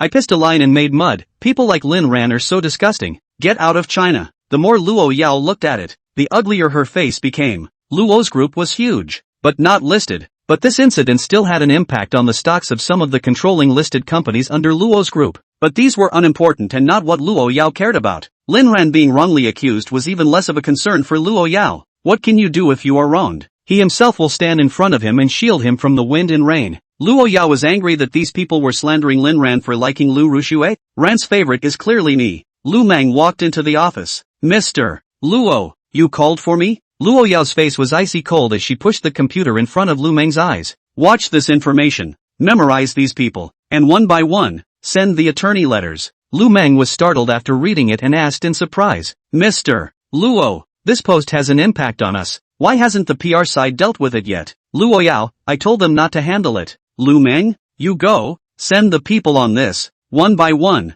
a letter from their lawyers. I don't want to say it twice. Lu Meng nodded. Mr. Luo, there are more than 50,000 people who have replied to this. The rumor mongers account for at least 30%. Are they all sent? Send them all. Lu Meng sucked in a breath of cool air, suddenly feeling that the company's legal department might be a bit too small. Lu Meng quickly called Su Kai over, who was also shocked to learn the news, and hurriedly contacted all his contacts to help do this. So, half an hour later, the first person to receive a letter from a lawyer showed up. The guy looked at the lawyer's letter and was confused, then took a picture and replied back to the thread. I pissed on a line and deleted it, frowny face image, no. What the hell is the Rockies? Sue me? Lee Moncler slag dance, upstairs you can really blow awesome. Just PA picture and dare to talk nonsense. Tomato is the most regular fiction site, I got it too. Internet scum, I got it too. At this moment, everyone realized the seriousness of the problem, so the massive comments began to be deleted. But what they don't know is that Luo's group has already carried out AI calculations to retain evidence, and the originator of the post, realizing the seriousness of the situation, deleted it. Delete, click, can't delete?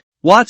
What the hell? Why can't I delete my own posts? Chapter 209. Chapter 209. Just then, there was a knock on the door. Who? From the hat house. Opened the door. Shernanchi opened the door with a trembling heart. He was held down. He directly collapsed on the floor. His eyes were godless, like a combination of Zhang Benji and Lin Mei. To say why he did all these things, it was because he had thought of going on a date with Lu Rushue, but when he inquired about it, he found out that Lu Rushue had been taken into custody for a crime. After Shernanchi understood what happened, he decided on the spot that Lin Ran was the one who messed up, so he went to see Lu Rushue first, but Lu Rushue said it was her own idea and said something about how she loved Lin Ran the most. Shernanchi broke defense on the spot, bound to make Lin Ran pay. He found his former high school classmates, prepared a lot of photos, and then started posting about Lin Ran's former dog-licking image. Knowing that the current Lin Ran wasn't something he could mess with, he tried to use the pressure of the internet against Lin Ran. But how could I have never imagined that Luo's group would be so ruthless? It was a day that saw a rush of all hat houses and courts across the country.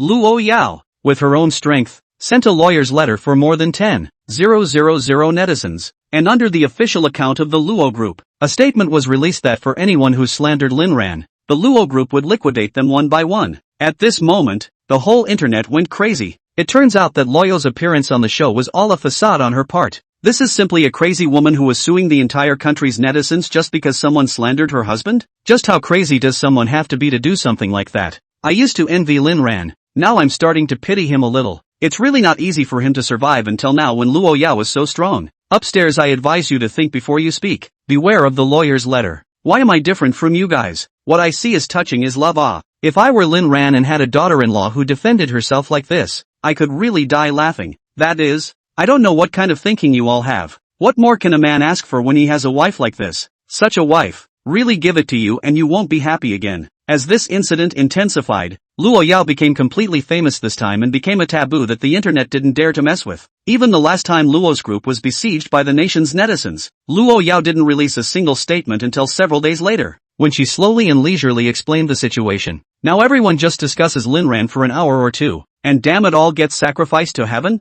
Outrageous. So outrageous. Outrageous in the extreme. I would like to call Luo Yao the first husband-favoring devil of our time. Even if Luo's group wins, we just pay some fines and go in for a few days in serious cases. But Luo's group pays a big cost, and the labor cost is a very huge amount. Oh, earning a few thousand a month worrying about people's multi-trillion dollar companies can be really something for you guys. According to expert estimates, the assets of the Luo group are enough to invite the whole country to become $10,000 households. Exaggerated. From this moment onwards, Luo Yao completely sat in the position of the first spoiled husband demon, and is unshakable kind of. Maybe other people have the ability to do so, but when it really comes down to it, it's not like anyone is willing to put in so much human, material, financial, and energy to confront the netizens. Luo Yao had since become famous, allowing people to appreciate the terror of the no. One Miss Plutocrat. Besides, Lin Ran, who was still in the underground casino parking lot at this time. I want to stick with my daughter-in-law so much. Wang Bao, that why haven't you come back yet?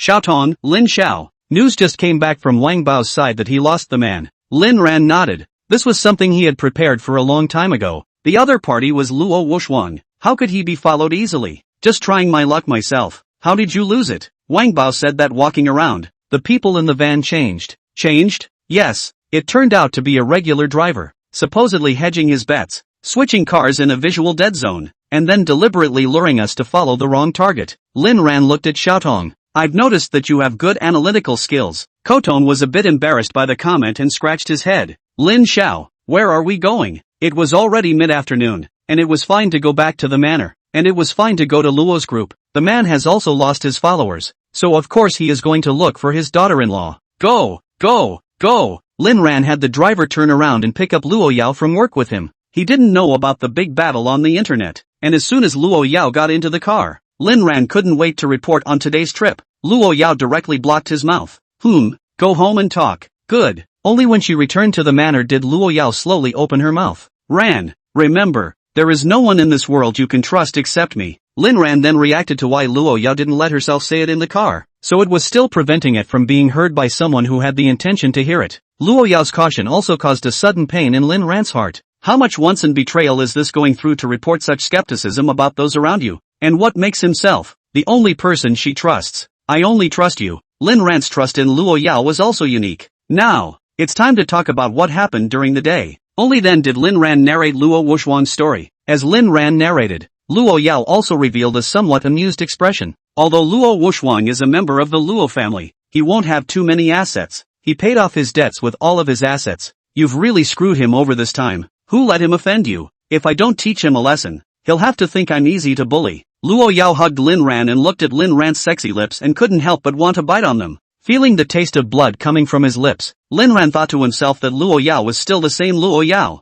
Is there any information on that chip? Lin Ran pulled the chips out of his own pocket and played with them in his hand. I haven't studied it yet. It doesn't feel any different from the usual chips. No, it's a little light. Luo Yao took the chips, and with a direct force, the chips split into two. Inside was a sandwich. Lin Ran was also looking at Luo Yao incredulously, thinking how could his daughter-in-law be so powerful? Understands everything. This is something that, if you were on your own, you would ironically have to study to figure out. Squeezing the chip open, Lin Ran patted over and saw what was inside as well as a few words. Chronic, filtered in water, useless in the short term, lethal in the long term, undetectable. Lin Ran sucked in a breath of cool air. Luo Yao's mouth was tinged with a smile. Not bad for a lowly user of poison. As usual. Lin Ran, huh? Low hand with poison? How low? Luo Yao gestured a pinch with 2 fingers. Just a little bit. Chapter 210. Chapter 210. Lin Ran had a black face. Yo, that gesture is a bit insulting. Luo Yao felt that teasing Lin Ran was kinda fun. Luo Wuxuan is good at using poisons, and the last time he controlled Xiaotong as well. If I'm not wrong, the one he gave you this time should be a poison called Wuxuan. It's considered to be his only one. Colorless, odorless, and there is no one who will notice the person's death after they die and will just assume a heart attack. Lin Ran said in his heart that Luo Wuxuan was too ruthless. He knew that he couldn't play with Luo Yao by playing tricks. He even started to use Yin. How do you break this game? Easy. I'll just pretend to be poisoned. How does this fit? When I copied Luo Wuxuan's house back then, I found a little bit of this poison in his house, and I had someone study it, and I have the antidote. Lin Ran was delighted in his heart and said that it was worthy of Luo Yao. The antidote was also searched? No, I had it researched. Luo Wuxuan herself probably doesn't even have an antidote. Lin Ran froze. What do you mean? He doesn't have an antidote for his own poison? Ah Ran, do you know why I was able to make Luo's the #1 position in just a few years? It's because you're good at what you do. Luo Yao, no. There are many people in this world who are stronger than me in terms of ability. They may be passers-by. They may be students. They may be workers. So, I'm strong not because of my ability, but because of my acceptance. The Luo family has a deep heritage, yet they have never been able to touch the top because they like to hold on to old things. Lin Ran clapped his hands together. I see. It's like when you fight with Luo Woyo. She always thinks about fighting with a sword, but you just use a physical overdrive. Luo Yao nodded. That's pretty much what it means. Luo Wuxuan is the same. He thinks that these things he researched are so powerful that no one can crack them. But he doesn't know the power of scientific research nowadays. Although I'm not capable of cracking it, I have the money, and just by paying some, there are countless people rushing to help me cure the poison. Lin Ran rightfully praised. There are those who are born in Rome, those who are born as bulls and horses, and you, the Queen of Rome. No, I am not the Queen of Rome. That, I am your queen. Shakespeare said that some people are born rich, some earn it, and some send it. At this moment, Lin Ran deeply realized the meaning of these words. Besides, Luo Yao is getting cuter and cuter. Ran. I can't take it anymore. What do you want? There was not only restlessness inside Luo Yao, but also a strong violence. Her sickly nature has never changed. You haven't been hurt in a long time. Lin Ran felt cold and froze as he asked. So, should I get you something? No, it's for me. Lin Ran remembered that time and instantly felt his nose get a little hot. I also should be open to new things. With the acceptance of new things, the two have once again reached new heights. They didn't know now that it was this Luo Wuxuang, who they didn't consider to be tricky, who would teach them a lesson later on, and also make Lin Ran understand not to take any opponent lightly. The next day, Lin Ran felt as if his body was falling apart, sore and weak. The phone rang, and Lin Ran looked to see that it was Cotter, who hadn't contacted him in a while. This person is quite capable and never has to worry about himself, and now the properties of the Saran group are rising. Hello? Good thing. Young Lin, our new project is about to be topped off and we want to invite you to a decisive meeting. Lin Ran, when? That depends on when you have time. Just a little while then. I'll be there after dinner. The other side of the phone visibly froze. That fast? Lin Ran, didn't you say any time? Is there a difficulty? No. I'll have someone pick you up then? No, I'll just go over there myself. Cotter hurriedly said. Young Lin, since you'll be here in a moment, I have to tell you a few things. There are always some high-minded people in the company these days who need to be suppressed, and some opportunistic people who need to be made an example of. You see? Okay, I know. I'll bring someone later. Hanging up the phone, Lin Ran ate breakfast and had 3 large bowls of soup. He also contacted Wu Zhishang and Wu's father and asked them to bring people to wait for him at the Saran group. Right now, Luo Wuxuang and Lin Ran were in a cooperative relationship, so Lin Ran was absolutely safe for the time being. As the convoy traveled, Lin Ran headed towards the Su Ran group, which he hadn't been going to for a long time. Just as we arrived, we found a disturbance. Lin Ran's brows furrowed. The person leading the disturbance was a bit familiar. Surrounded by bodyguards, Lin Ran came to the director's special parking space. Just parked the car. Su Ran group inside rushed out a group of bodyguards. Of course, at the head of the group was Cotter Brewing, and for Lin Ran's arrival, of course he, the chairman of the board, had to greet him personally. Lin Xiao, someone just came to cause trouble. I've made you laugh. Lin Ran nodded. It's fine. If I were them, I'd probably make a scene too. Cotter how do they deserve to be compared to you? You are the chairman of the Su Ran group, and you have a plutocrat daughter-in-law who protects her husband. Who dares to mess with you? Lin Ran, my daughter-in-law is naturally beautiful. It's just simple makeup, okay? What skincare fanatic? Be careful, I'll sue you for slander. Chu's special brew froze, and hurriedly said, Lin Xiao, you misunderstood. The husband protector I said refers to this. Said he handed his cell phone to Lin Ran. Lin Ran took a look and stared. Good lord. I can't believe I didn't know about such a big deal. More than 10,000 lawyers' letters. How much manpower and resources is that? Instantly, I felt so lucky and blessed. Most of those people have been directly by the Luo Group Public Relations plus Lawyers Group of Evidence to do the truth. Although in the end most of them are not involved in the criminal responsibility, but the public security punishment is certain, and those who reply a lot, or even post and spread the word. This one is a disaster. Spreading false rumors over a certain number of people is punishable by direct detention. And the worst thing is that the first one to post, Southern Little Gift, will face a huge amount of moral damages as well as all kinds of compensation. With the status of Luo's group, it's possible for him to lose hundreds of millions of dollars for spreading rumors like this. Surely, even a few million would be enough for a man to spend the rest of his life paying it off. In other words, even if Luo Group lost the lawsuit, could that person be better off? It looks like a win, but it's no different than a loss. I just want to be my daughter-in-law's little petite husband. Ha ha. Lin Ran slowly has been enjoying this feeling of being protected by his daughter-in-law. Eating soft rice had never been his taboo. He just wanted to tell the world plainly that he was the #1 soft rice man of our time. Chapter 211. However, in a way, one did used to be Lu Rushue's licking dog, and there was no way to wash that away. Thinking of this, Lin Ran boarded Weibo for the first time and carried out an official verification. Before Lin Ran could post, Wu Zhishang and Wu's father also arrived, and they brought a few assistants with them. Big brother, it's been a long time. Lin Ran looked at Xin Jingbing and said, don't call big brother, as if we are social mixers. It's okay to call brother Lin the boss. Okay, Forest Board. Lin Ran, Uncle Wu. This is the current chairman of Su Ran. This is the general manager of Nuanyao Real Estate. You guys get to know each other. Father Wu shook hands with Cotter Mr. Chu, we've met between us, and I was in charge of building the extranet of Lin Yuan Shengjing at the time. Cotter also remembered the reliable man in front of him, and recognized him for his ability to do his job. Mr. Wu has a discerning eye. Now that we're all working under Lin Xiao, in a moment, if necessary, we'll directly cooperate to give those people a downward spiral. Lin Ran, dismissal. This is simple. Look at my eyes in a moment. Father Wu, Cotter Brew said at the same time. Understood. It was at this moment that the person leading the disturbance discovered Lin Ran. That brat is Lin Ran. Let's go find him. So a bunch of people gathered around. More than 20 at a cursory glance. Cotter Brew, stop them. Su Ran Group's security had just wanted to go up and intercept them when they realized that the bodyguards Lin Ran had brought with him had already intercepted them one step ahead of time. The one leading the group shouted, Boss Lin, we want to buy a house. Why don't you sell it? Lin Ran instantly recognized the one leading the group. He's the one who brought people to check out of their homes in the first place, and now he's the one who's bringing people to buy them. Lin Ran smiled and asked, what's the name? My name is Zhuang Baifan. Lin Ran froze. Good name. Right. My dad's last name is Zhuang and my mom's last name is Bai.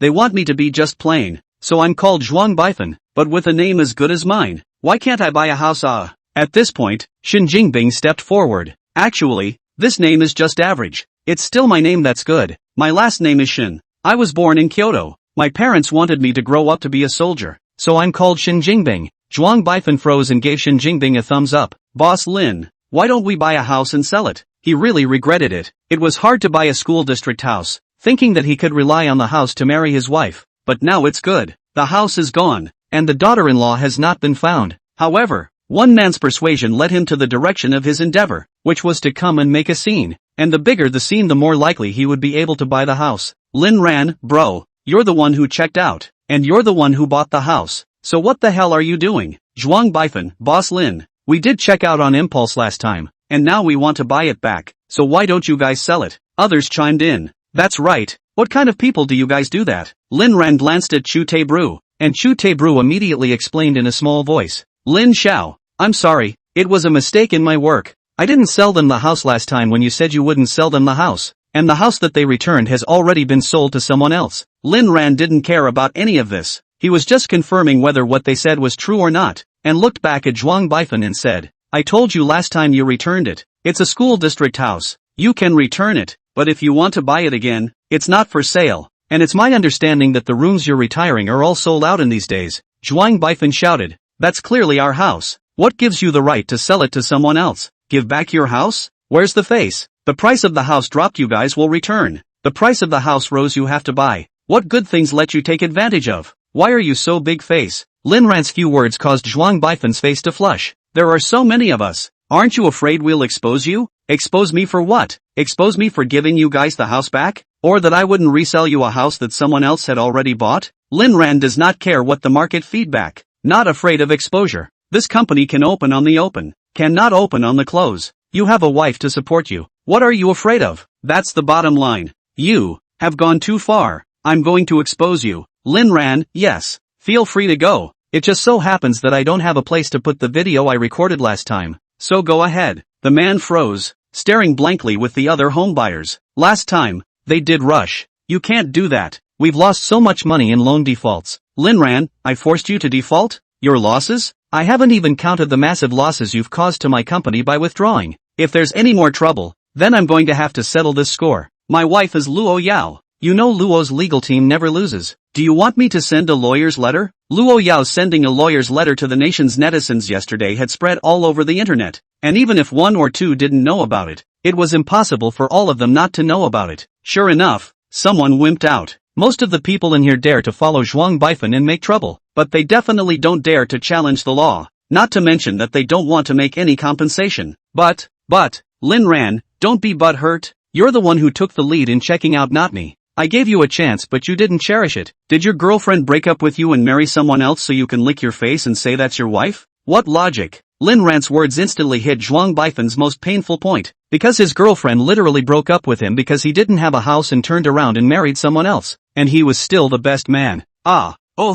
You've gone too far. Lin Ran also found it funny to see a big man crying so sadly. Could this guy have been poked in the sore spot by himself? It's useless to howl here. Don't you guys want to buy a house? Simple. The second phase of our Saran group is just about to be topped off. You can book it in advance. Everyone's eyes lit up. Really? Of course, but I say ugly words in front of the price increase of 10%. After all, the price now is not comparable to that time. I do not increase the price, has been the biggest responsibility to consumers. Fine.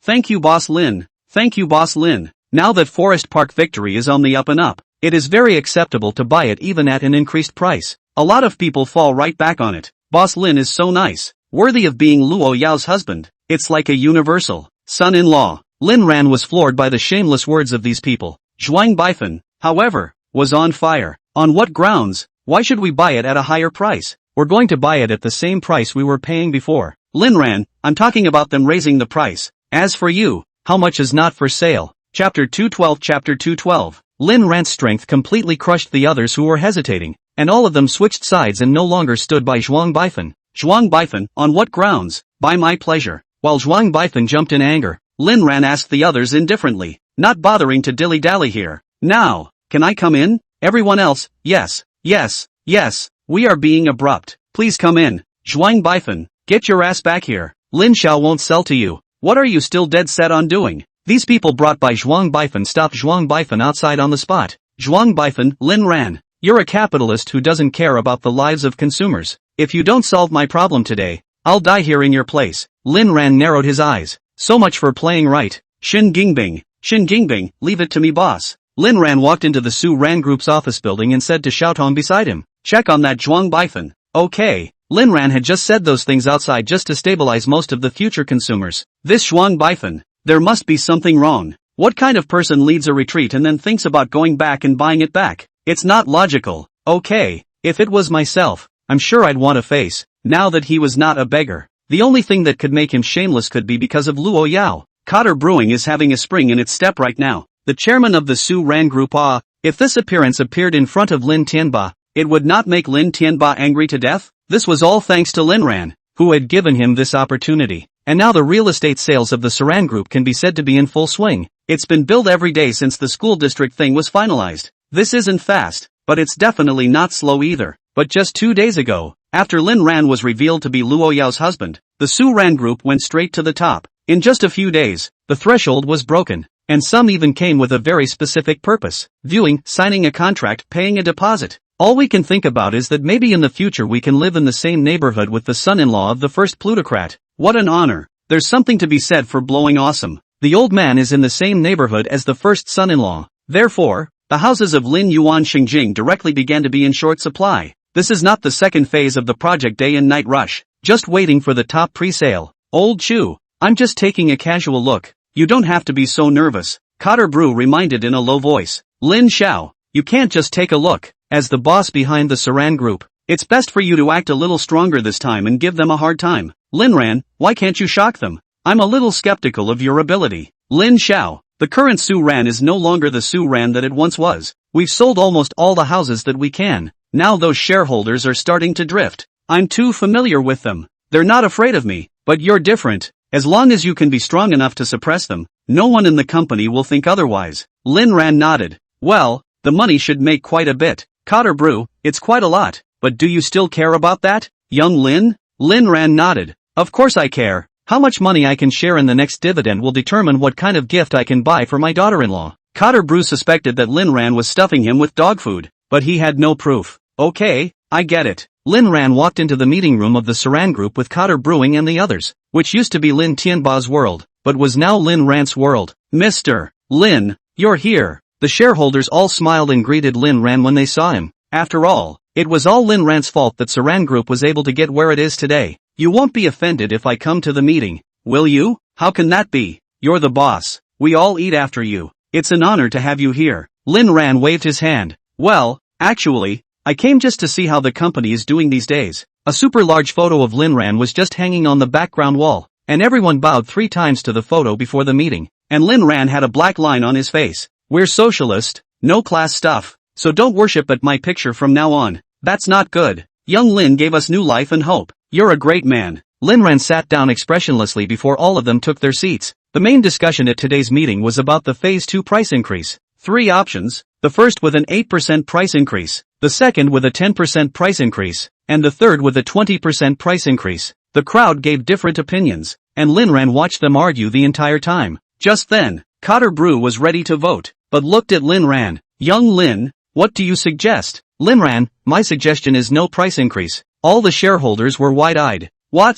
The situation is so good right now. What's the better time if we don't raise prices? To tell you the truth, I've contacted the head of the price bureau over there for an appointment. No price increase? Are you kidding me? Young Lin? Lin Ran narrowed his eyes. Cotter Brew was right. He was a new official and wasn't able to suppress these people. Especially Chu Special Brewing in the past with them are the same as the director and shareholders. We would have been equal who is not higher than who ahead. And now you suddenly become a superior. Once those brothers naturally disobedient. It's like why those straw emperors slaughtered their ministers. When you were a beggar I mixed better than you. You are now the emperor. I naturally disobeyed. And with all these people in cahoots and their own infrequent visits, Cotter Brewing is actually quite difficult. Lin Ran then realized why Cotter Brew had asked himself to press them. So it was for his own convenience. This guy, he even counted himself in. Do I look like a joke to you guys? But, with a pop, Lin Ran slapped the table hard. As the owner of Saran, the biggest shareholder, I don't even have that right anymore?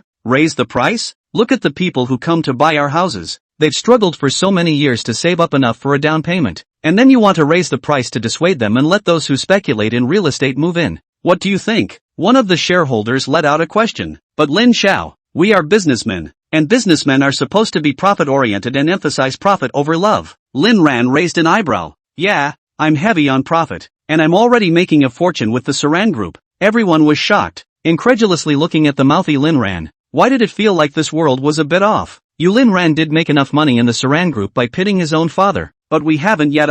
Looking at the shocked looks of the shareholders one by one, Lin Ran coldly opened his mouth. If one thinks that I will compromise for your words, then I can only tell you the truth. If I can pull Lin Tianba down and turn him into a beggar, can't I throw the others to the refining room to be cremated? The moment Lin Ran's words came out, the entire room shook with horror. Chapter 213. Chapter 213. The Saran Group is just a bit of foundation left behind by my mother to me, but it's actually dispensable to me. If I want Saran to close down, then it definitely won't survive until tomorrow, because my wife is Luo Yao. That said, cocky, but people have the capital to be cocky. Can you be so arrogant as to eat a soft rice? And they'd only just recalled that this not-so-young student had personally screwed his own father out of a crumb. That scene at the time is still fresh in my mind. Lin Ran's eyes coldly swept across the room. I say no price increase. Who's in favor? Who's against? Everyone gulped and raised their hands. I agree not to raise the price. That's right, it's not easy for the people to buy a house, and if we raise the price again,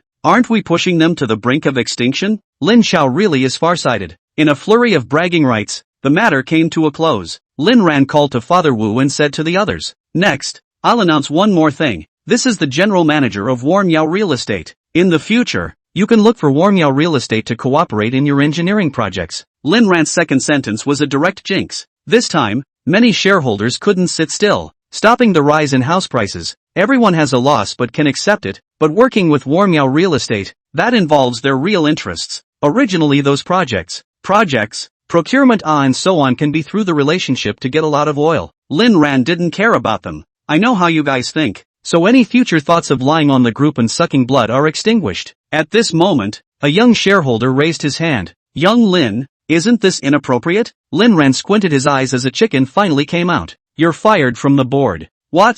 Lin Ran stood up. I'd say you've been fired from the board and can't understand Chinese. Lin Ran didn't speak loudly, and so many shareholders lowered their heads for fear of the waves reaching them. If there's nothing else I'm leaving, and that picture on the wall, unload it for me. Damn, I'm still alive. I don't need your sacrifices. Trough. Lin Ran threw out his sleeves and directly left the Saran Group. His bravado, his strength, and his coldness completely subdued the entire room. A shareholder gulped. Why do I feel that Lin Xiao is different from before? Another shareholder also lamented. It's like a monk with an umbrella, lawlessness. Cotter Brew glanced at him and said, nonsense. Even Lin Tianba only went 2 rounds in the hands of Lin Xiao before becoming a pauper. Lin Xiao's methods are not something we can compare to. The shareholders went quiet. Saran Group, the water is too deep to grasp. Leaving the conference room to the first floor, Lin Ran let out a long breath. The feeling of pretending to be a bully is kinda tiring. Old Wu, it'll be hard on you from now on. Father Wu quickly shook his head. It's not hard. I was supposed to follow you to make a living. It's only right to do whatever I can. Ringo, look over there. Lin Ran let his eyes go over to the good guys. Shen Jingbing was lying on the ground twitching, stretching a slap at the police officer who came to mediate. 50,000. He beat me up like that. Everyone here saw it. Give me or keep smoking. Chuang Bifan, I didn't. It wasn't me. I didn't even touch him. Shin Jingbing looked around at the onlookers, and those people testified collectively. You have. So, Zhuang Baifan was taken away for investigation. I realized that Shin Jingbing is still a very capable person. Who says otherwise? Oh yeah. As if he had just remembered something, Lin Ran took out his cell phone and logged into the various platforms. The official authentication has been completed, and Lin Ran has successively authenticated in Shake, Weibo and other platforms. Find a few images on your phone that you think look good and post them with copy. Instantly, the entire internet turned into a whale. Can Nima stop showing off? You see, you're in a hurry again. No, why do I get the feeling that Lin Ran doesn't care about face at all? Strong and overbearing General Luo plus shamelessly pampered wife Lin Ran. These two, absolutely. This is really Lin Ran's official account. My god, is Lin Ran so handsome? Who says Lin Ran is shameless? He's nice, right? Lin Ran, if you don't start broadcasting, I'm going to start cursing. How dare you scold Lin Ran? Beware of the lawyer's letter. Open broadcast. I'm going to brush gifts for Lin Ran. I'm going to feed him. Luo Yao personally went to Luo's PR department today. In addition to some legal there is a very important organization, not many people, but powerful role. They are in charge of controlling the network, contacting the network, controlling the wind, and marking all the news that is not favorable to the company. Luo Yao was able to come here, naturally because of the matter of yesterday's online public opinion. After her battle to fame,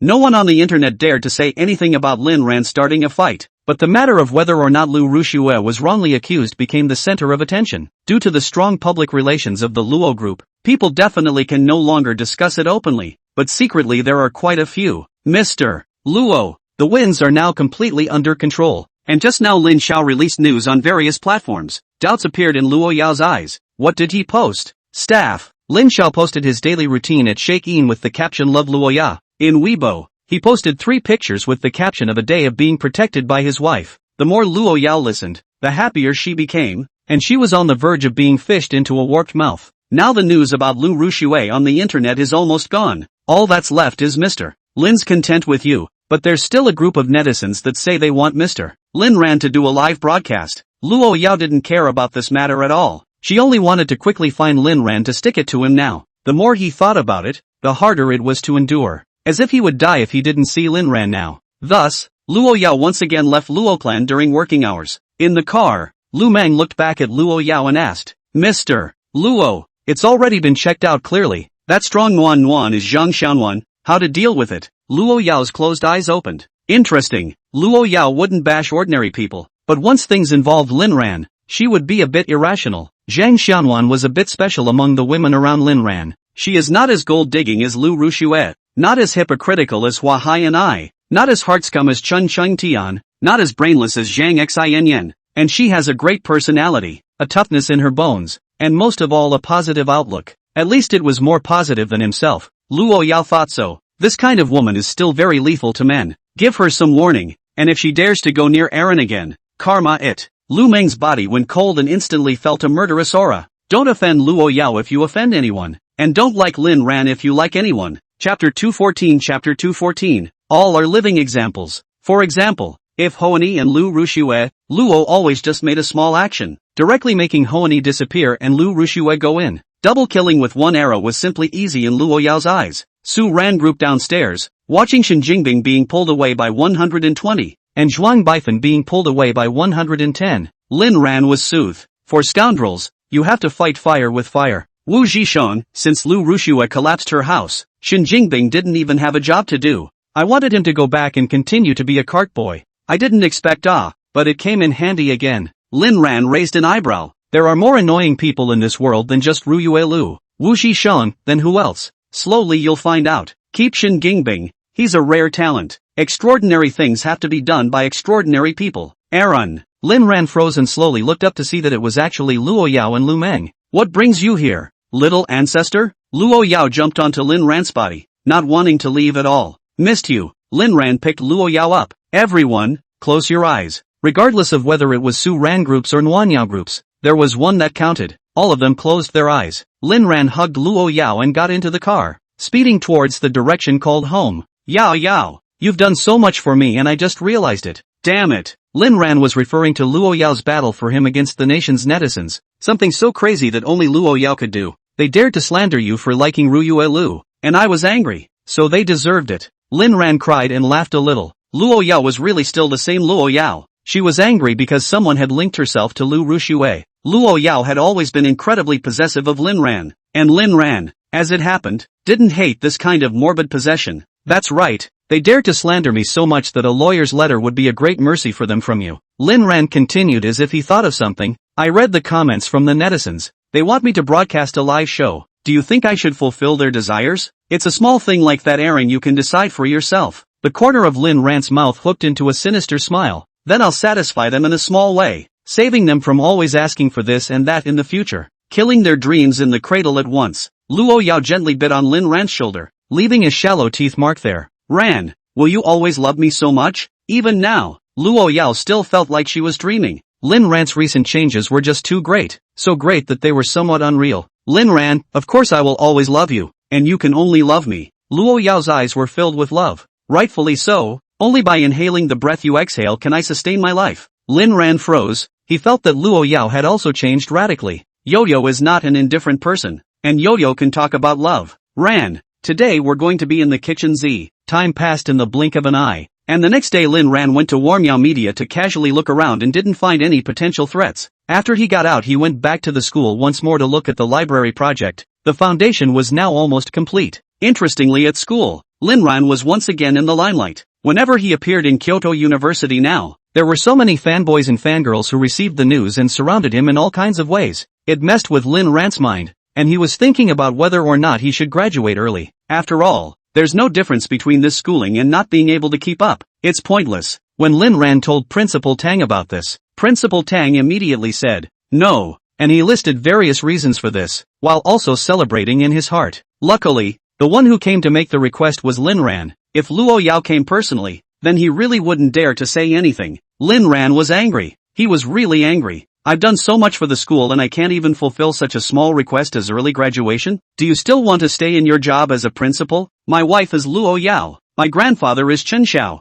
And my grandmother is Su Jiangwo. Do you want me to bring them here to talk to you? Principal Tang wiped his sweat and said, Mr. Lin Ran, even though you haven't graduated, the school doesn't have any requirements for you. You can just not come to school. I've already done the application for you. Lin Ran froze, feeling that what Principal Tang said wasn't unreasonable. That's fine, but you still need to talk to those students. Don't come rushing up like a monkey every time I come back to school. I'm not a zoo. I know Lin Ran-san. Those people just like you too. Like me, huh? Well then, I'm going to do a live stream all over the internet tomorrow so they can come see me in the booth. Principal Tang froze. Live? Yes, don't like to watch. Then I'll let them watch enough. Well, I'll organize all the teachers to observe it then. 2. Lin Ran had a black line on his face, so he really took himself for a monkey. As you wish. By the way, the Manhwa group has recently needed to expand its team again, so the school should contact Wu Zhishang if they need it. Principal Tang immediately nodded his head like garlic. Good.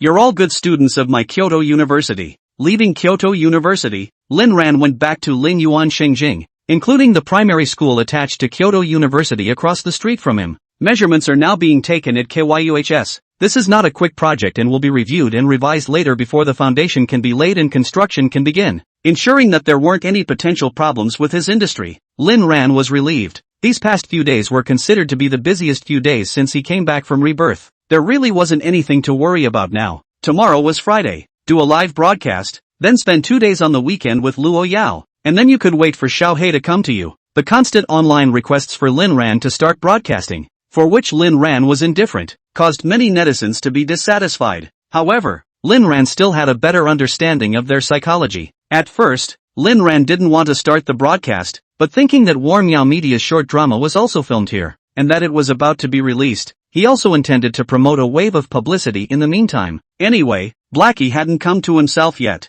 After broadcasting a live show and still being able to make these netizens stop, this is also considered a way for Lin Ran to spend his time for the time being. So, early Friday morning, after Luo Yao went to work, Lin Ran opened his Shakin Live without any preparation. No one to help me, green cloud ambition. I step on the snow to the top of the mountain. If the fate of this cloud is not, can also be alone to climb the Kunlun. Hello everyone.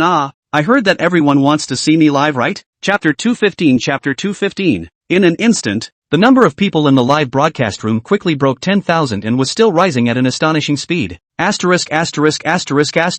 Am I reading this right? Lin Ran is on the air. Quickly open the reward channel. I want to give you a reward. That's right. Reward? I want to hear Lin Xiao shouting Old Iron 666. Lin Ran, okay. I'll open the reward channel now. Old Iron guys feel free to reward. More is not too much. Less is not too little. Everyone was stunned, not realizing that Lin Ran would not follow the rules. Are you still the so-called young master of the house? Lin Ran, look. Really letting you guys reward you guys aren't happy about it again. Just then, a pop-up special effect appeared. Immediately after that, all kinds of gifts were swiped frantically, and Lin Ran was transformed into a financial fan on the spot. Lin Ran, thanks to Xiao Tong Xiansen, Dream a Little Hurt, 50 Frying Days Gang, Double Star, Mortal Dreams Through the Years, Sugar Chestnuts, plus V watching delicious Krabby Patty's secret recipes, sent to the depths of the clouds, user 383100085, Tide, Starfall, and others for their bounties. Anchor, are you really good enough to ask for our gifts? You're so rich, you still need this reward from us? Lin Ran, your willingness to reward me is an acknowledgement of me. And if you think about it, those who are willing to reward me are the god of wealth. So you're sure to get rich. So naturally you're not short of money, right? I thought the anchor would say thank you to the poor bastard for the 3 melons and 2 dates he sent. Take a quick look behind the anchor. It's not even luxury. It's extravagance. Anchor, quickly show us more places. It's impossible to live in this kind of place. It's good to have a good time. Lin Ran, they're all friends. I'll satisfy you. First I'll show you the #1 villa I live in. As Lin Ran's cell phone camera turned his head, the live broadcast pop-ups were aghast. It's so luxurious. I specialize in decorating. Just that leather blanket that the anchor stepped on under her feet could buy me half a life. Villa 1? You mean there's a second one? Lin Ran said as he walked. Of course, Villa #2 is the check room my wife prepared for me. Want to see it? Thinking. To see. Lin Ran, just don't show it to you guys. The pop-ups are all over the place. Lin Ran walked out of Villa 1 and arrived at the parking lot. See? It's all from my daughter-in-law. So next we'll pick a car at random and go to the alligator pond on the property to show everyone the alligators. Asterisk. Porsche, Koenigsegg, McLaren. This Talonen is surprisingly the cheapest? Crocodile pool? What the hell kind of joke is it to have an alligator in the house? Lin Ran got into a Lamborghini de Bull. The roaring engines sound extraordinarily harsh. Not long after, Lin Ran arrived at the so-called crocodile pool. It wasn't far from the private zoo, but Lin Ran wasn't going to show them the private zoo. Arriving at the crocodile pool, Lin Ran nodded at the crocodile keeper, then pointed the camera at the keeper and pointed to a body of water. Old-timers, 1 rocket gets the keeper a knock on the gator's head, 3 rockets the anchor himself. Holy, the face of a capitalist is embodied by him. Tom has no hair sends anchor rocket X3. Tom has no hair, anchor you knock me the biggest one. Without saying a word, Lin Ran picked up the shovel and walked over. The crocodile was sunbathing motionlessly, suddenly knocked in a daze, turned his head and twisted his tail and ran into the water. Asterisk really knock this anchor can handle. The crocodile looks so pathetic. It's not going to do a death roll on the anchor, is it? Crocodiles are so cute. Why are you knocking crocodiles? This anchor, pure bragging rights, and cha lousy money. Lin Ran, yo.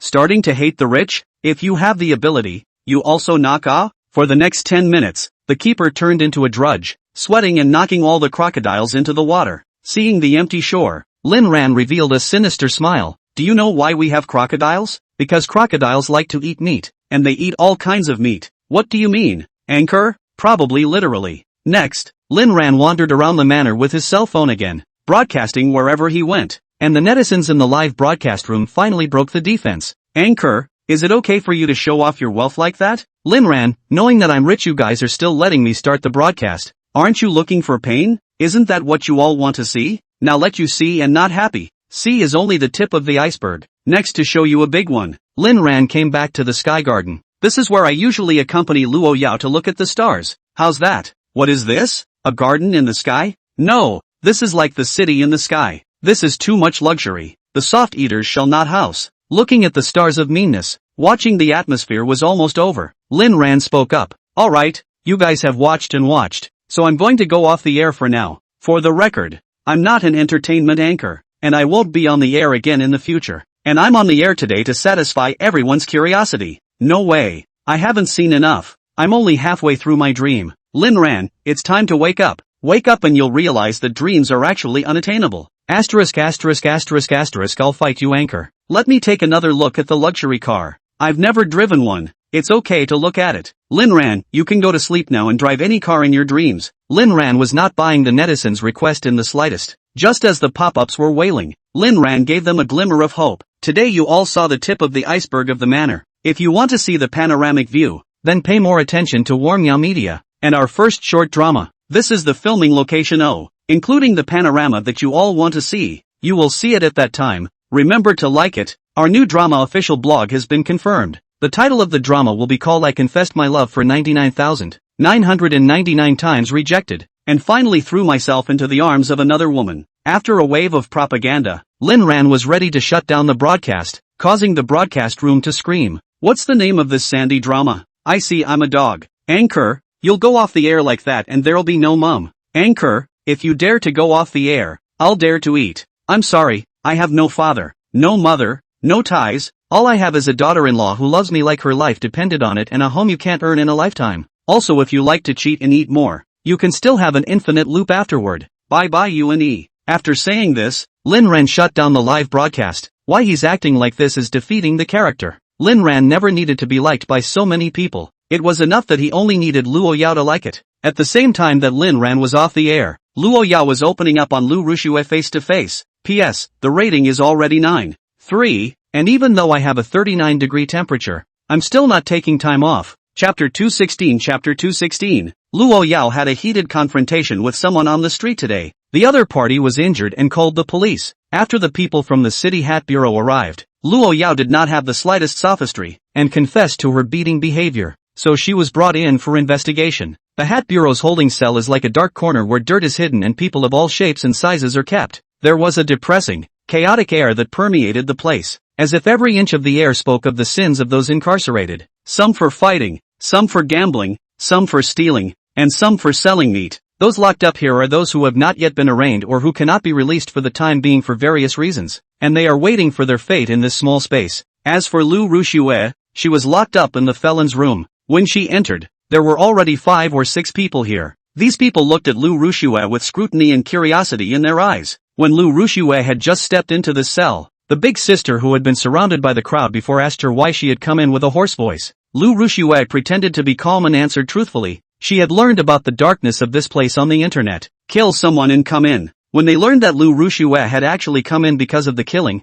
everyone froze as if they had been cast under a stasis spell. How could they not expect that this little girl, who looked so young and pretty, would be so ruthless? For a moment, the cell fell into a deathly silence, perhaps out of reverence for the killers or fear of getting into trouble. No one bullied her, but instead, after a brief silence, elected her to be the lady boss of the room. Today, there was another uninvited guest here, a hat staff with a girl in a ducktail hat, slowly walking up to this cage. The staff member pointed inside with a grimace and said, "The brawl site is full, so you'll be here for the next few hours." Without any hesitation, the girl walked in with a firm step. After the staff left, a girl with a somewhat rough face pulled a slightly vicious voice and shouted, "Newbie, squat down in the toilet and announce your station first, then tell our boss Ryu what you came in for." At this moment, Lu Rushue was lazily lying on the recliner that symbolized the position of the boss, while everyone else could only sit on the cold floor. The duck-tongued girl slowly looked up at the men. Right at this moment, Lu Rushue looked like she had seen the most terrifying thing in the world,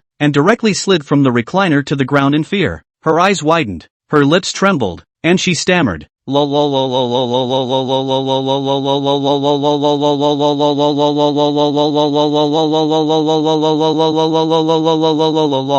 people around them looked bewildered, not understanding why Boss Lu was so frightened. "Boss Ryu, what's wrong with you, Boss Ryu?" They gathered around. Luo Yao, however, ignored these people's reactions as she walked step by step to Lu Rushue's side, her eyes filled with sneers. Surprised? Strange? Moved? Luo Yao's trifecta of questions was as chilling as a tomato's trifecta. Then a hard kick knocked Lu Rushue back several steps. Lu Rushue fell to the ground in a sorry state, grimacing in pain. Luo Yao, on the other hand, sat down in the symbolic position of the boss in a grand manner. That posture was like a triumphant general, exuding a kind of inviolable majesty. Pointing at Lu Rushue, "You go to the bathroom, lick the toilet clean, and slap yourself 10,000 times in a frenzy." Saying "you're" with each slap, Luo Yao's voice was cold and piercing, as if it was a pronouncement from hell. Lu Rushue gasped for air, her eyes filled with panic and anger. At this moment, the seed called vengeance was blazing in her heart. Ever since he first met Luo Yao, She had been the one being bullied in almost every encounter. In the past, she couldn't do anything with Luo Yao and could only endure in silence. And now, Luo Yao was only one person. While she herself had 5 or 6 female gangster henchmen, she felt that she finally had a chance to fight back. Lu Rushue suddenly shouted, "What are you guys still looking at? Why don't you still hold this woman down?" When all the others heard the order, they all surrounded towards Luo Yao as if they were pumped up with chicken blood. With a loaded face, their teeth and claws open, as if they had already seen the image of Luo Yao being subdued. However, Luo Yao just snorted disdainfully. Dealing with these people was as simple and easy as going to the toilet for her.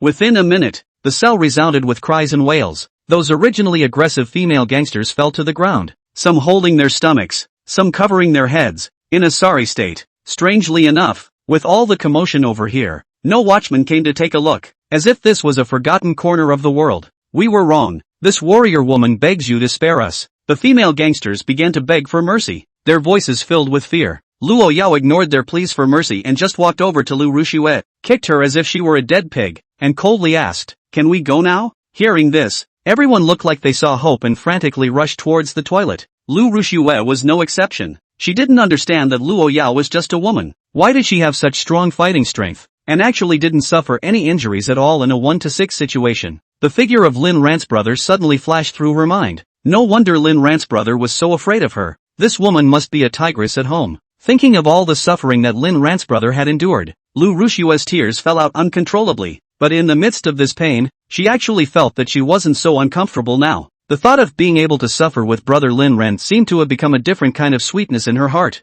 Luo Yao just sat there, quietly watching these people. It was the first time she had personally sought trouble with Lu Rushue. This feeling caused Luo Yao's eyes to start turning scarlet, as if they were dyed red with blood, and her mood became restless. There was a thrill spreading through her, the feeling of suppressed emotions being released. I'm.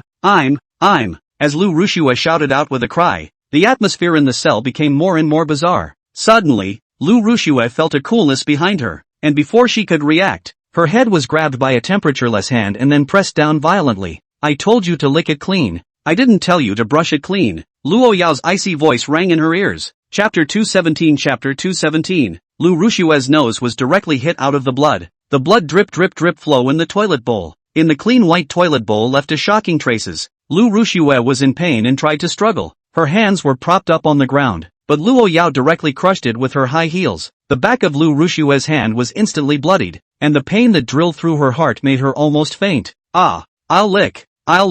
Lu Rushue had completely lost her courage to resist, and could only follow Luo Yao's request. When the other women in the restroom saw this scene, they all lowered their heads, not daring to make a single sound. They could sort of see that this crazy batch of women definitely had a grudge against Lu Rushue, and she was deliberately coming to find Lu Rushue in trouble. And this is not a simple woman. There must be some unknown reason why the caretaker hasn't come here to take a look after all this time. The main thing was that her combat power was so explosive that she couldn't be messed with. Fearing that they would be affected, the women were all silent and worked in silence, hoping that this devilish woman would leave them alone soon. Seeing Lu Rushue licking the toilet bowl a little bit, Luo Yao finally revealed a wry smile, which looked particularly terrifying under the dim light. Then she looked over to the gruff woman who had foxed her as soon as she came in. "You, squat over there and report the name of the bus stop on Route 983. 87 stops from the Wanyu bus station to Shiyou village. Report the wrong stop and slap yourself 10 times. The rough woman was dumbfounded when she heard this, knowing that this was a hellish copy.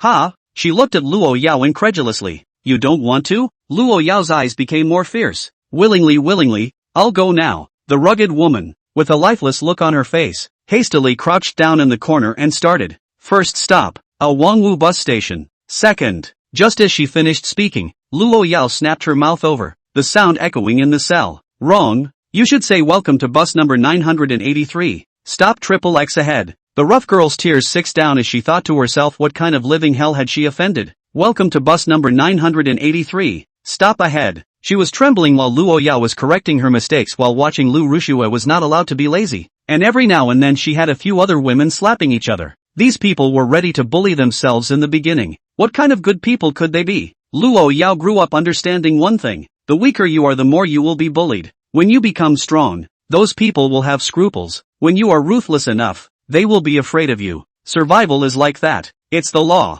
Whether it's in a school full of innocents intertwined with evil, or in a complex and changing society, or even in this little custodial office, like the kids who get bullied in school. A lot of times it's the poor kids who are too soft. They tell the teacher, who will likely say, "Why doesn't he bully anyone but you?" They tell their parents, who are likely to say, "Why didn't you fight back when he hit you?" And then they'll be taunted by the bad guys to sue their parents, sue their teachers, and then bully them even more recklessly. In fact, if you're tough enough, all bets are off. Several women were tortured by Luo Yao to the point where their cheeks were swollen, and Lu Rushue was on the verge of going insane before Luo Yao looked at the time and felt it was almost time. Before leaving, Luo Yao coldly looked at the few of them, her eyes revealing a warning. "That Ruyue Lu, if you can get by here, you know the consequences." Luo Yao didn't say what the consequences would be, but that look seemed to have shown the most terrible punishment, and Lu Ruoxue shuddered, as if she had seen the darkness of her future. Soon the watchman came forward to open the door. "Ms. Luo, the other party has just come to explain that it's a misunderstanding, so you can leave." Luo Yao didn't say anything and just coldly glanced at Lu Rushue. "Ran always told me that you're a piece of, and now it seems that you're better suited for eating s." Lu Rushue whimpered, not daring to resist, thinking Brother Lin Ran wouldn't say that. "Brother Lin Ran loves me the most." After Luo Yao left, all the women breathed a sigh of relief, as if they had returned to earth from hell. That's when a woman suddenly stared in disbelief. Luo Yao, Miss First Plutocrat? Her voice stood out in the quiet cell. When the others heard this, they were first shocked, then dumbfounded, as if they were petrified. Immediately afterward, the feeling called fear hit their bodies like a tidal wave. Everyone looked at Lu Rushue in unison, and Lu Rushue felt a chill run through her body as an ominous premonition surged through her heart. "What are you going to do?" she asked in horror. The gruff woman hemmed and hawed, that smile being particularly grim at the moment. "Even if you offended Mr. Luo, you even dragged us into it. We naturally have to listen to Mr.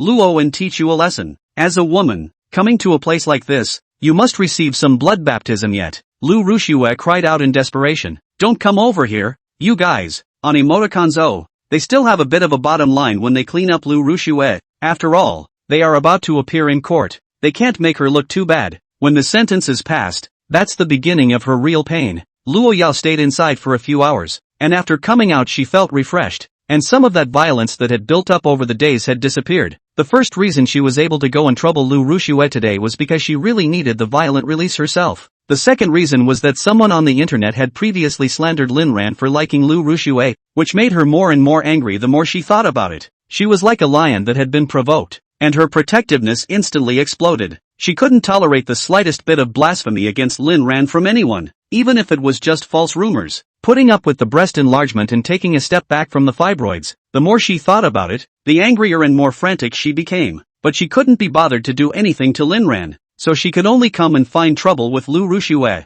Before the arraignment, first give Lu Rushue some bitter taste, kind of let her experience it in advance. Thinking of this, Luo Yao made another trip to the women's prison on the outskirts of the city and identified a few reliable women inside. Only in the end did Luo Yao return to the manor just in time to see Lin Ran, who had just closed the live broadcast. "Ah Ran." Luo Yao's voice had a hint of tenderness in it, an emotion that could only be felt when facing Lin Ran. Yao, you're back. How was your day?" Lin Ran asked with a smile. His smile was like sunshine. It could dispel the haze in Luo Yao's heart. Luo Yao nodded. "I'm in a good mood today." "Aaron, what are you doing?" Luo Yao naturally knew that Lin Ran had just broadcast live, and she had watched it on her way back. Chapter 218. Just turned off the live feed and was about to make you a dinner. During this recent period of time, because of trivial matters, Lin Ran hadn't cooked for Luo Yao for several days. In the past, Luo Yao had always disliked Lin Ran for doing these things, feeling that her Aaron should be in her golden cage for her own viewing pleasure, like a precious work of art. But now, she realized that Lin Ran, who was busy for herself in this way, she also liked, and this liking was like a seed that slowly germinated and grew in her heart. "Okay, I'll join you then," Luo Yao said and prepared to walk towards the kitchen. Lin Ran hurriedly stopped her, his eyes full of favor. "Wife, if I'm wrong you can beat me and scold me instead of cooking for me to eat." Even someone like Luo Yao, who didn't have any feelings, was a little embarrassed by Lin Ran's words. Her cheeks were slightly flushed, like a peach blossom in full bloom. "Then I'll go upstairs to change first." Luo Yao turned to leave, and Lin Ran looked at her back, a smile appearing at the corner of his mouth before he started to prepare dinner. Soon, Lin Ran had cooked all the carefully prepared meals. These things were too skillful for him. He was like an elegant artist, wielding the kitchen utensils to create a delicious work of art. But because it was for Luo Yao, he ensured speed while being extremely serious, pouring his love into every step. "Dinner." Lin Ran's voice came from the dining room. Want hubby to feed? Luo Yao Nua's voice came, and Lin Ran's entire body shuddered. Luo Yao usually called herself Aran, rarely calling her husband such a title. Lin Ran was directly teased into a bit of oblivion. Yes, willing to serve. Lin Ran walked over to Luo Yao's side and admired Luo Yao's somewhat puffed up little cheeks while feeding her. The look was adorable. Ow ow, chewy, Ran. You're cooking, chewy. So delicious, chewy. Fubo said that Luo Yao has anorexia, and she is willing to eat only what she has made, even if it is poison. Lin Ran's heart burst with sweetness as he thought of this. Luo Yao suddenly asked a question while enjoying Lin Ran's feeding. Will you still feed me like this one day when I'm too old to move? Lin Ran let out a giggle and Luo Yao's face immediately turned cold. She thought Lin Ran was laughing at her. Lin Ran hurriedly explained. Of course I will. I just thought of us all getting old, sitting in rocking chairs with not even our teeth falling out, and you feeding me one bite at a time. It feels very graphic and comical. Luo Yao tried to imagine this kind of image, as if she saw the future that was full of warmth and love. Ran, I'm going to reward you today. Luo Yao's eyes flickered with a hint of mystery, and Lin Ran subconsciously touched his waist. It didn't feel so sore anymore, he said with a smile. Okay, the night was always wonderful, and in the profound mysteries of the universe, human beings could best utilize their nature. In this cozy bedroom, Luo Yao and Lin Ran were like two souls nestled against each other. Equals, it's nice to imagine too. Yo, tomorrow it's time for us to be alone again, Lin Ran said softly. Luo Yao also revealed an expectant look. She was now more and more eager for the weekend. It was her exclusive time with Ran. In the past, she felt that Mondays were no different from weekends, and that every day was so uneventful and even a little boring. But now, she just wanted to get bored with Lin Ran every day, as if Lin Ran was the entire meaning of her life. Where is Aaron going to go this weekend? Luo Yao asked. Is there anything you want to do? Lin Ran asked rhetorically. He wanted this weekend to be spent exactly the way Luo Yao wanted it to be. As long as it's with Aaron. I like it. Like all of it? I actually have plans. I want to do all the things a couple can do with you. In fact, Lin Ran is just an ordinary person, longing for ordinary but sweet love. No different from all of you in front of the screen. It's all about wanting a home of your own, people who love you, someone to stay with when you're sick, someone to feed you,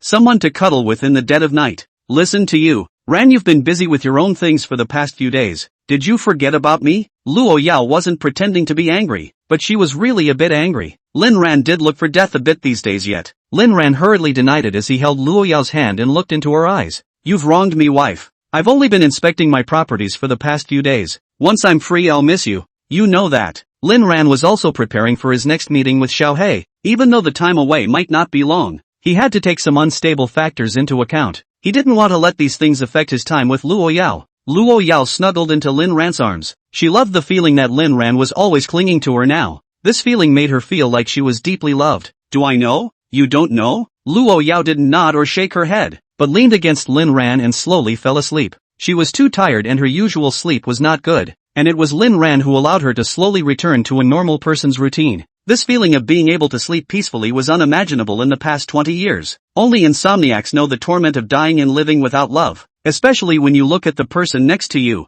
hating to want to strangle him. Lin Ran gently nudged Luo Yao's head, as carefully as if he was treating a rare treasure. He whispered, then how about we go see a movie tomorrow morning and go to the amusement park in the afternoon? The voice was as soft as a breeze across a lake, creating layers of warm ripples. Luo Yao had already fallen asleep, but still subconsciously scratched her cheeks. The look was cute to the extreme, murmuring, well, good. Her voice had a hint of softness to it, as if she was drowning in wonderful anticipation even in her dreams. Looking at Luo Yao sleeping like a kitten, Lin Ran's heart was melting. Her slightly pouting lips, like budding flowers, were delicate. Her long eyelashes cast a fan-shaped shadow under her eyelids, like butterfly wings gently fluttering. The serene face exuded an enchanting glow that made Lin Ran unable to resist wanting to freeze this beautiful moment forever. It's hard to imagine such a lovely, delicate woman in her waking hours being the crazy batch of female plutocrats that people are so afraid of. In the shopping mall, she is thunderous, sharp-eyed as an eagle, decisive decision-making as an axe. Those who try to go against her in front of her are not trembling. This sense of contrast could only be experienced by Lin Ran,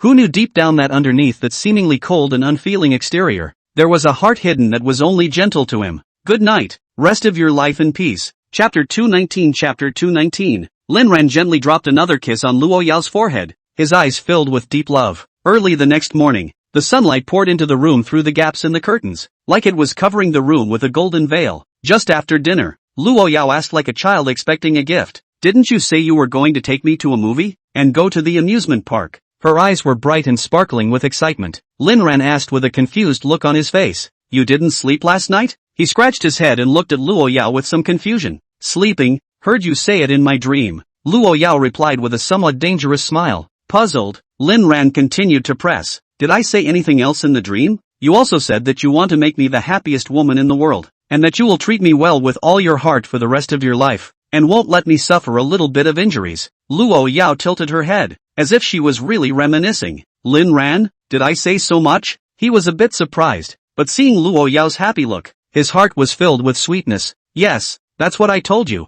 and I dreamed it. But do you remember how you answered me in the dream? Luo Yao frowned and looked at Lin Ran a bit strangely. You're not making this up, are you? Lin Ran has 5 words and says, didn't you talk nonsense first? He looked at Luo Yao with a hint of flirtation in his eyes. Of course not, Luo Yao said with a serious face. Then I don't remember how I answered. Help me recall my memories. The corners of Lin Ran's mouth hooked up slightly. You said that if I ever lied to you, let me bite the corner of the table and whack my head as hard as I can until all my teeth fall out and I don't dare lie to you anymore. Lin Ran said with a smile. Luo Yao nodded. She also remembered that she did once say something like this to Lin Ran. Yes, I did, so you can't lie to me. There was a hint of warning in her eyes. Lin Ran pulled Luo Yao's hand. It was soft and warm. He smiled and said, let's go watch a movie. Luo Yao looked puzzled. There's a movie theater right at the manor. Where are you taking me? She blinked and looked at Lin Ran in disbelief. Lin Ran, is there a movie theater in the manor? That would be great. A hint of surprise flashed in his eyes. Uncle Fu, please prepare some soup and send it to the movie theater. He shouted towards the door. Okay, young Lin. Fubuki's voice came from the distance. Lin Ran glanced at Uncle Fu. Why did he feel like Uncle Fu was getting more and more wilted these days?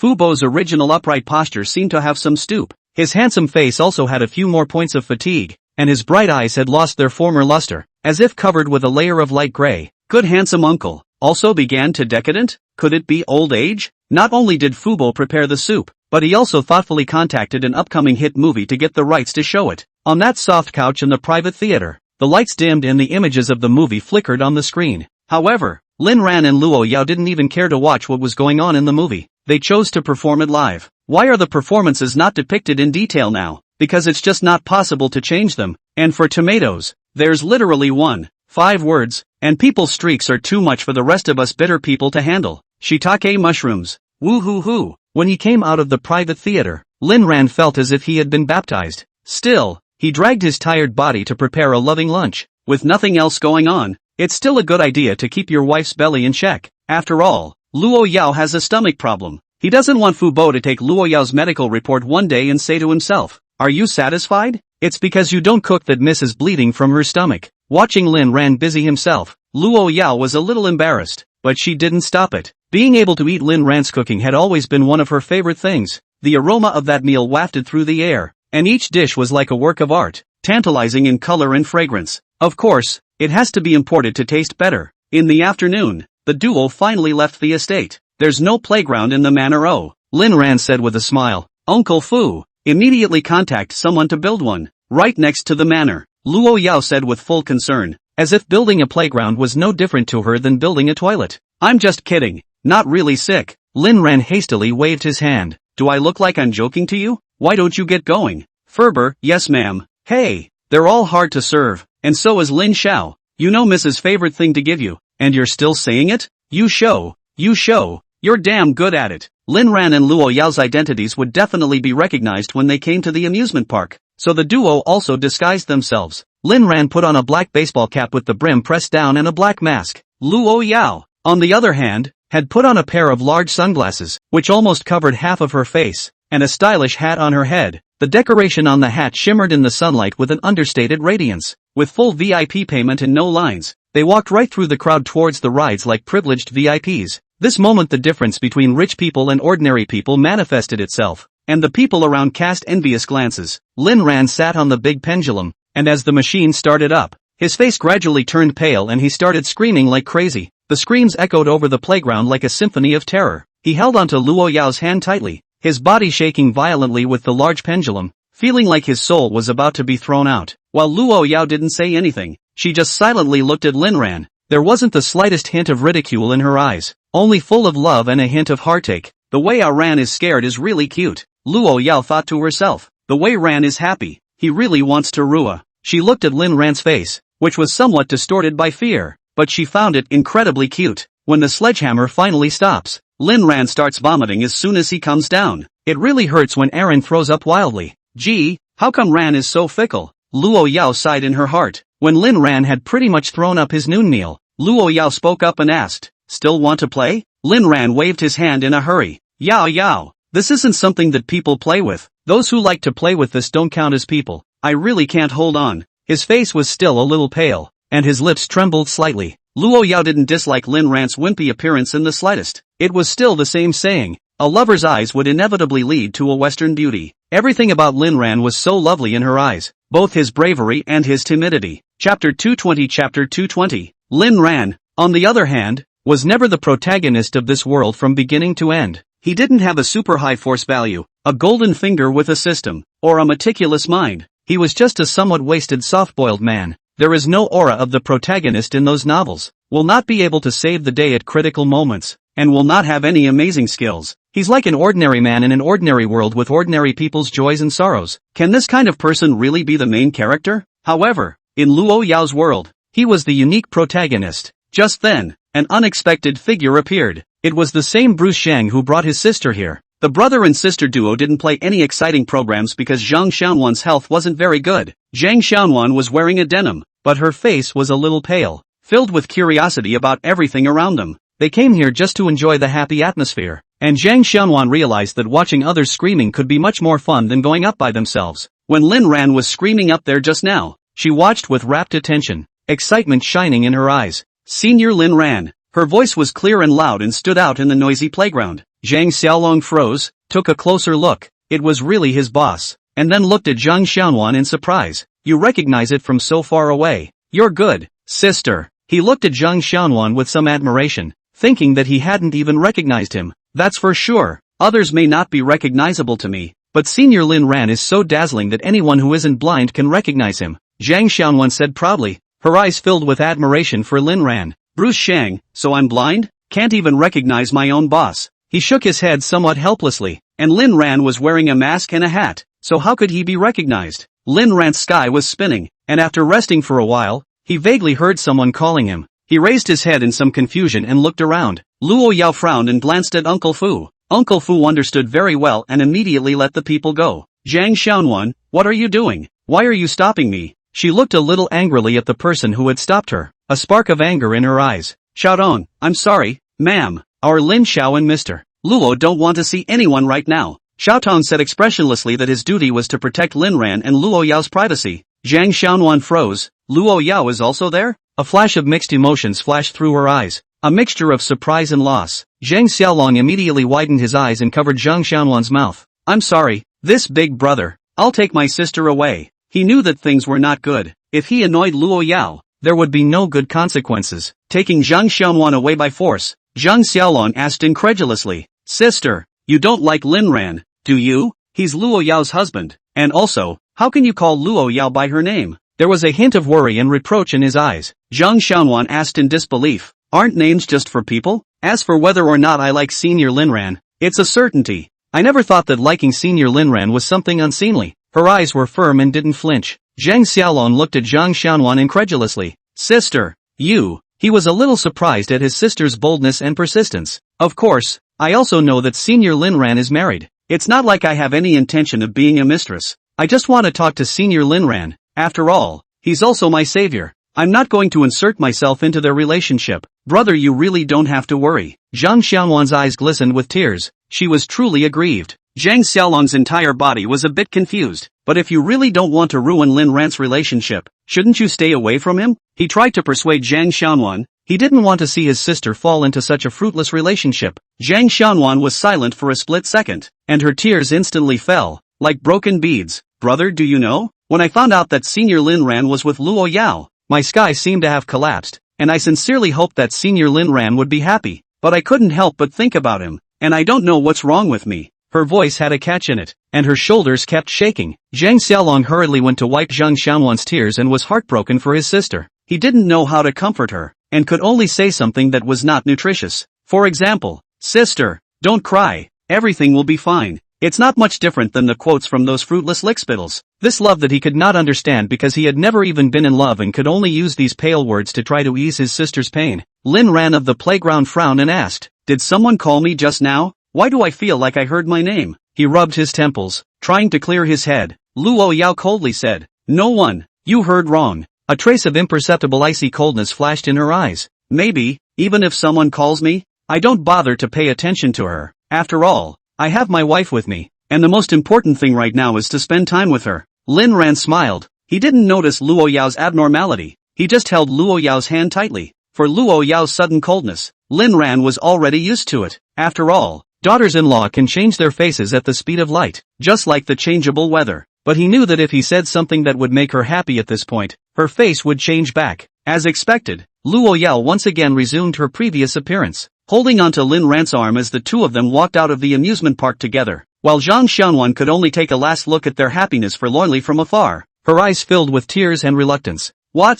You're not playing?" Lin Ran asked as he looked at Luo Yao. "Luo Yao, no more games, too many people. I don't like it." She frowned, a flash of disgust in her eyes. She didn't like the noisy, crowded environment. Lin Ran always felt that something was wrong, but he couldn't find the reason. "But if your daughter-in-law doesn't want to play, then you have to listen to her. What's that saying? Listen to your daughter-in-law and you'll have cigarettes, alcohol and money to spend." He laughed and shook his head as he followed Luo Yao out of the playground. Sitting in the business nanny car, the reaction of vertigo hadn't completely healed, and Lin Ran was also directly leaning on Luo Yao's lap to rest. Luo Yao's legs were soft and comfortable, like the most comfortable pillow in the world, with a fragrance entering his nose. It was the unique perfume scent of Luo Yao's body. Lin Ran slowly closed his eyes and woke up again. The two of them were still in that position. "How long have I been asleep?" Lin Ran asked, somewhat confused. 2 hours and 21 minutes. Luo Yao looked at him and answered. Chapter 221. Chapter 221. Lin Ran immediately sat up and was the first to be concerned.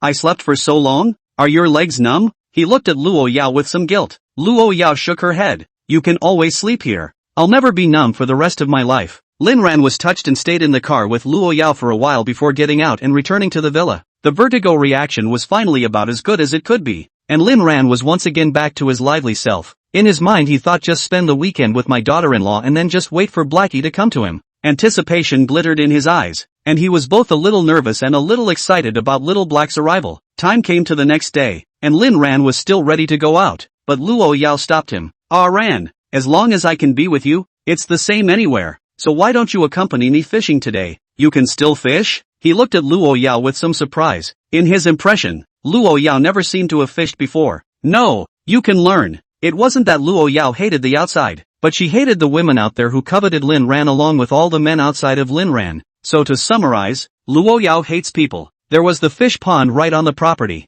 which was huge and the water sparkled in the sunlight. Lin Ran sat on the edge with Luo Yao and started fishing, but after fishing for a long time, no fish took the bait. Lin Ran was a bit puzzled and said, "Are there any fish here or not?" He frowned and looked at the calm water. "Luo Yao, there was, but when you fed the crocodile dichlorvos, that medicinal water flowed here, so it's gone," she said in a serious manner. Lin Ran froze. "Then, even if there are fish here, you can't eat them." He looked at Luo Yao with some surprise, thinking in his mind that this was a big oops. "It's fine, the water was changed a long time ago, just no fish." Lin Ran pulled out his fishing pole and said, "So what are we fishing for here?" He looked somewhat helplessly at the empty hook. "Didn't you say you'd stay with me? Is it important to fish for anything?" Luo Yao looked at him and asked suspiciously. Lin Ran sat down again and reflung the club. "It's unimportant, so let's get on with it," he said with a smile. He was also realizing that he was being a bit too serious. As long as he could stay with his daughter-in-law, it really didn't matter if there was a fish or not. "You want fish? Honey, it's a potter's program.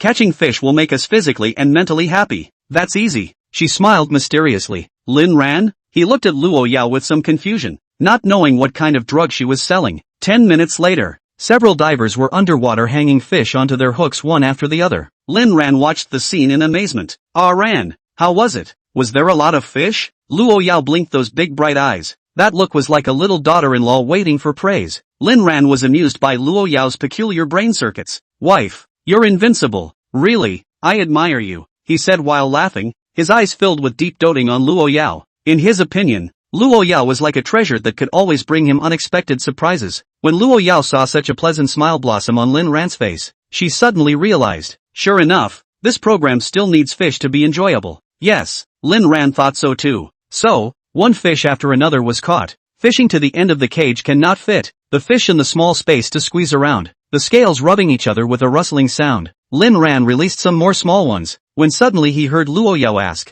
"Ah Ran, do you want to go see Lu Rushue tomorrow?" Luo Yao's sudden change of words caught Lin Ran off guard. No, what's the point of mentioning her in a nice way? Every time Lin Ran thought of Lu Rushue, a wave of nausea welled up in his heart. The corner of Luo Yao's mouth hooked up slightly, and that smile carried a hint of coldness. Tomorrow is the day of Ruoshue Lu's arraignment and sentencing. Her voice was flat, but there was a sense of gloating. Lin Ran froze. So soon? He was a bit surprised. Lu Rushue's case is not complicated at all, and it also obtained the arraignment procedure the fastest under Su Kai's operation. As an experienced lawyer, Su Kai is well versed in the field of law, and he has organized all the evidence so that the whole process of the case does not drag on in the slightest. So, can I go and sit in on the trial? I want to see her sentenced with my own eyes. Lin Ran wanted to witness justice come to pass. Sure, I'll have Lu Fu Bo accompany you. Lin Ran took off the fish he had just caught and put it in the bucket, asking, "Aren't you coming with me?" He looked at Luo Yao with a hint of doubt in his eyes. Logically Luo Yao should be very willing to see Lu Rushue go in.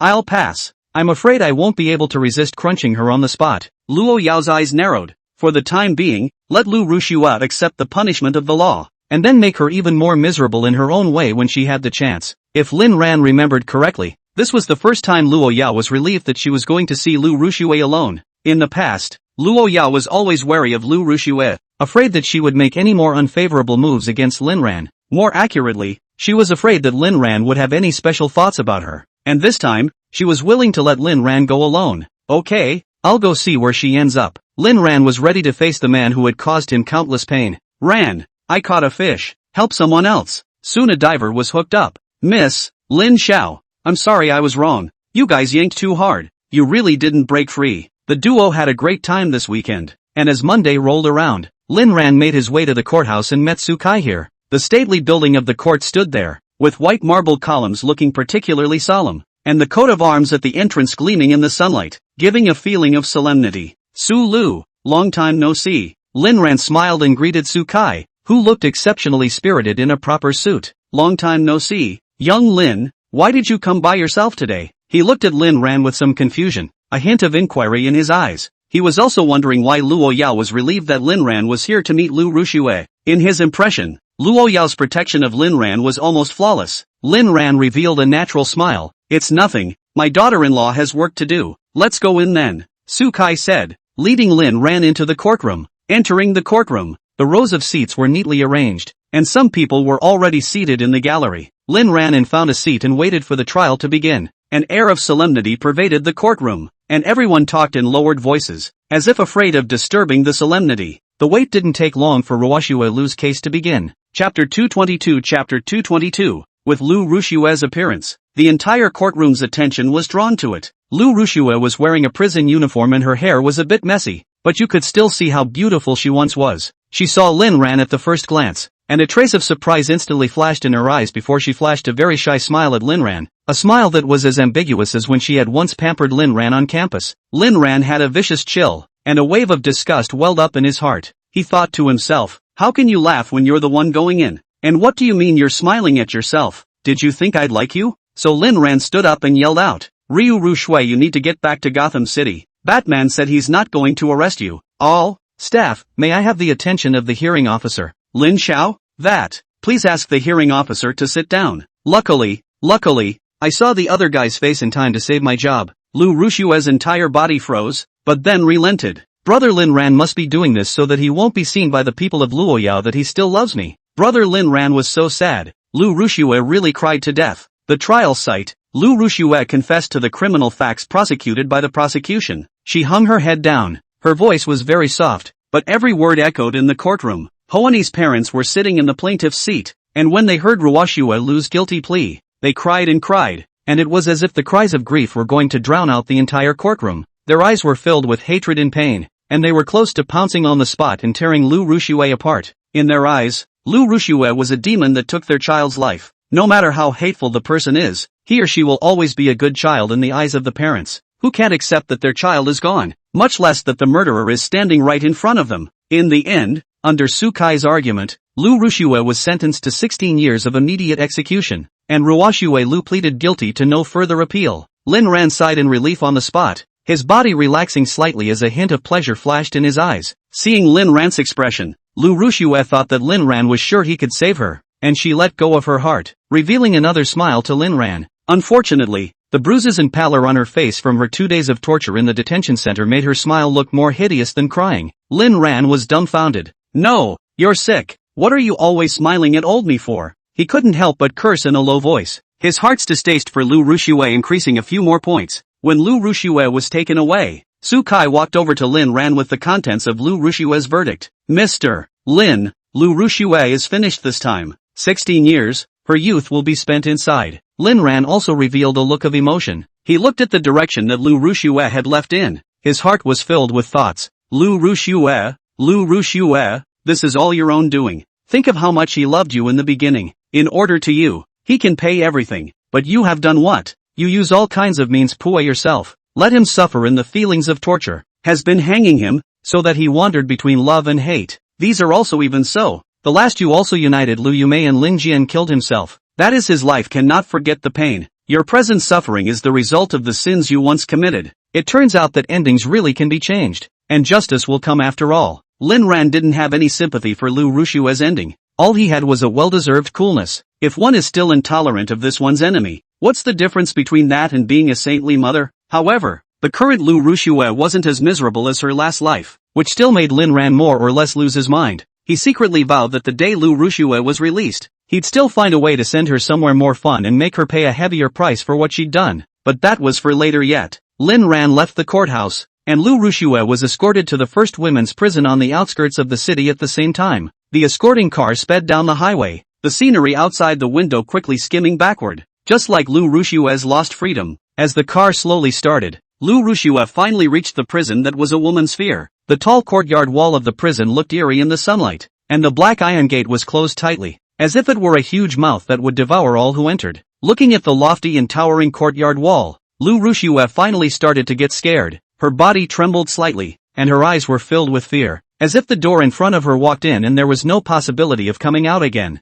Lu Rushue was escorted in by the staff behind her. Her legs were as heavy as lead. Every step she took was very difficult and she was almost starting to go a little soft. Brother Lin Ran will find a way. Lu Rushue, you have to be strong. As long as a person is alive, everything is possible. She kept cheering herself up in her mind, trying to pull herself together. But the endless fear still overwhelmed her like a tidal wave. Entering into the middle of the iron door, Lu Rushue was completely handed over to the prison guards, and at this moment, she was about to embark on one of the darkest periods of her life. After receiving what she was supposed to receive, Lu Rushue walked down the corridor of the prison cell with the basin in her hand. Lu Rushue, a prison guard shouted, the voice echoing in the corridor, extraordinarily harsh. Here, Lu Rushue held her living utensils, her whole body standing straight, trying to look composed. Her beautiful face stood out in this gray environment, and her likeness was still delicate, like a flower blooming in hell. Meanwhile, quite a few people had their heads pressed against the railing, scrutinizing this guy who had just come in. Their eyes were filled with curiosity and malice, like a pack of hungry wolves seeing their prey. How can such a beautiful woman be a murderer? They were secretly speculating about Lu Rushue's story in their minds, and at the same time,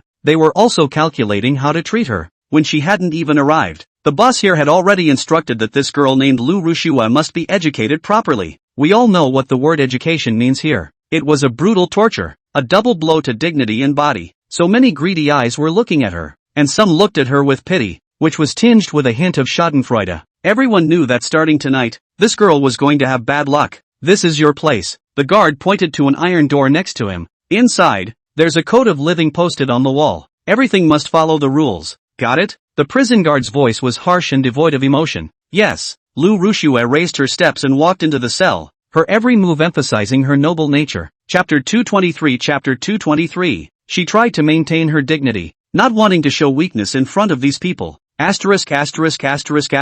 I let you in? The prison guard lifted his foot and kicked it towards her ass. Lu Rushue was unprepared and was kicked in the face. The living utensils in her hand also scattered on the ground. It's the downward spiral that almost everyone who comes in has to endure. There wasn't the slightest bit of guilt on that prison guard's face. He'd seen this scene too many times. The entire prison resounded with laughter, and that laughter echoed in the cell, like a mockery and a sentence against Lu Rushue. Lu Rushue stood up expressionlessly. A hint of humiliation flashed in her eyes, but she quickly covered it up. She looked around the cell. An unpleasant odor permeated the small space. The walls were a bit stained, and the beds were in disrepair. She was surprised to find the man inside looking at her with a wicked grin. Those eyes were like a knife, stabbing at her heart, and she stuttered in her heart, suddenly having a bad feeling. Oomph! The guard made a noise through his nose and slammed the cell door back shut with force. The heavy sound of the door closing echoed in Lu Rushue's ears, like a death sentence to her freedom. A door that was heaven on the outside and hell on the inside. Even he knew that the woman was going down,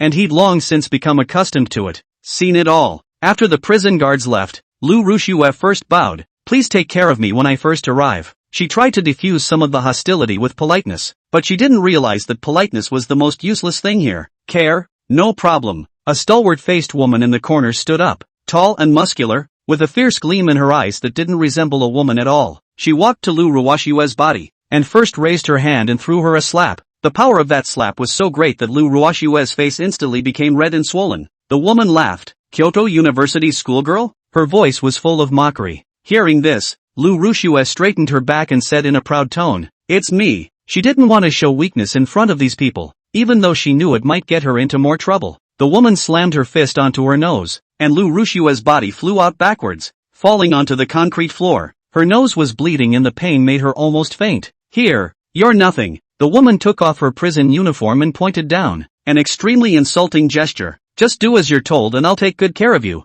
Now, show me what you can do." The woman's eyes glittered with perverted excitement, and the other women around her gathered around, all of them with hideous grins on their faces, like a bunch of demons. Lu Rushue lay on the ground, a gasping sound similar to that of a wild beast coming from her throat. Her heart was filled with despair. Still, she kept telling herself in her mind, "Brother Lin Ran will come to save me. I can't fall here." "You seem disconcerted? Still think this place is outside?" As soon as the words left her mouth, the other women around her stood up, looming over them like dark clouds. Their fists and feet greeted towards Lu Rushue. The sound of punches and kicks rang out. Lu Rushue gritted her teeth and didn't say a word. She couldn't fall. She had to hold on and wait for the rescue that might never come. "If you don't want to be beaten to death, you'd better follow my words." The woman's palm rubbed against Lu Ruashue's face, and the roughness of it sent a chill down Lu Ruashue's spine. Where was the so-called gentleness for someone who could come here? This is the darkest corner of humanity, a hotbed of violence and evil. Lu Rushue smelled an odor that made her gag and vomited on the spot. The smell of that vomit filled the small cell, making it even more disgusting. "Damn, that's disgusting. I've never seen you so disgusting." The woman casually clicked on someone. "You go and give this schoolgirl the boot." The woman who was named said with an excited face. "Okay." Then came the terrifying scream of Lu Rushue, which echoed through the prison as if it was retribution for what she had done. At this moment, a voice came from the next room. "Sister Sha, how is it?" "Not bad, very much to the sister's taste." The voice was full of wickedness and satisfaction, as if she was enjoying a great show. The prison guards heard the noise and came to check it out. "Sister Sandy, report." The new guy started it. The prison guard gave Lu Rushue a disgusted look. "Just got here and you're making trouble? Come with me to confinement." "Sister Sha, leader, I'll go too. Just to take care of the new one." "All right." Ruashue Lu is in solitary confinement. Cave Manor. After Lin Ran had returned here from the court, he was lying on a cozy sofa, his eyes revealing a hint of anxiety and anticipation, like a child waiting for a gift. But time passed, and he didn't wait for what he wanted to appear. It's as if there's a hole in the heart that can't be filled. In a fit of pique, fervor, "Get me a locator." The kind pet swear. Fubo's pupils were seismic, as if he had heard the most unbelievable thing in the world. "Lin Xiao, you dare to treat Miss." His voice trembled a little, his eyes were filled with panic. How could he not expect Lin Ran to say something like this? What was the difference between this and taking death? Lin Ran hurriedly interrupted him. "What are you thinking? I just want to put it on my kitten. It's so hard to find sometimes." He shook his head helplessly and cried a little in his heart, not expecting Fubo to react like this. Fubo had a puzzled look on his face, and a crack appeared on his otherwise serious countenance. "Do you have a cat, Lin Xiao? How come I didn't know?" He scratched his head. "Lin Ran, it was a stray cat, but I don't know where it's gone now. Shall I send someone to look for it?" Fubuki asked. "No need. You won't be able to find it. Just prepare the locator. Next time I see it I'll be sure to put it on." Lin Ran waved his hand. He knew the habits of that cat. Like a gust of wind, It was hard to catch. Lin Ran was really angry. He was almost ready. Why didn't Xiao Hei come out? He paced back and forth in the room, his heart filled with annoyance. And it came when it wanted to come. It didn't want to come, he couldn't find it. How could there be such an unfair thing in this world? To him, Xiao Hei was like a mischievous elf, always disappearing when he was most looking forward to it. Fubuki sent someone to prepare the locator, while he himself was playing Tai Chi in the manor. His movements are flowing, full of power and flavor in every move, showing the mature and handsome uncle. The steady pace and stretched posture seemed to blend in with the surroundings. Just then, Wang Ma happened to show up, and at this time of the day, she needed to clean the mirrors here, making sure there wasn't a mark or a speck of dust on them. She came in with her cleaning tools, her feet light. Uncle Fu sneaked a glance at Wang Ma before he went back to playing Tai Chi seriously, but a complex look still flashed in his eyes, because Wang Ma didn't even look at him the whole time to the end. Chapter 224. Chapter 224. Wang Ma, are you used to being here? This was the first time Lin Ran had asked Wang Ma about her work in the manor. He looked at Wang Ma with a hint of gentleness in his eyes. Wang Ma nodded with a kind smile. It's okay, I'll try to make the housekeeper happy. Her voice was gentle,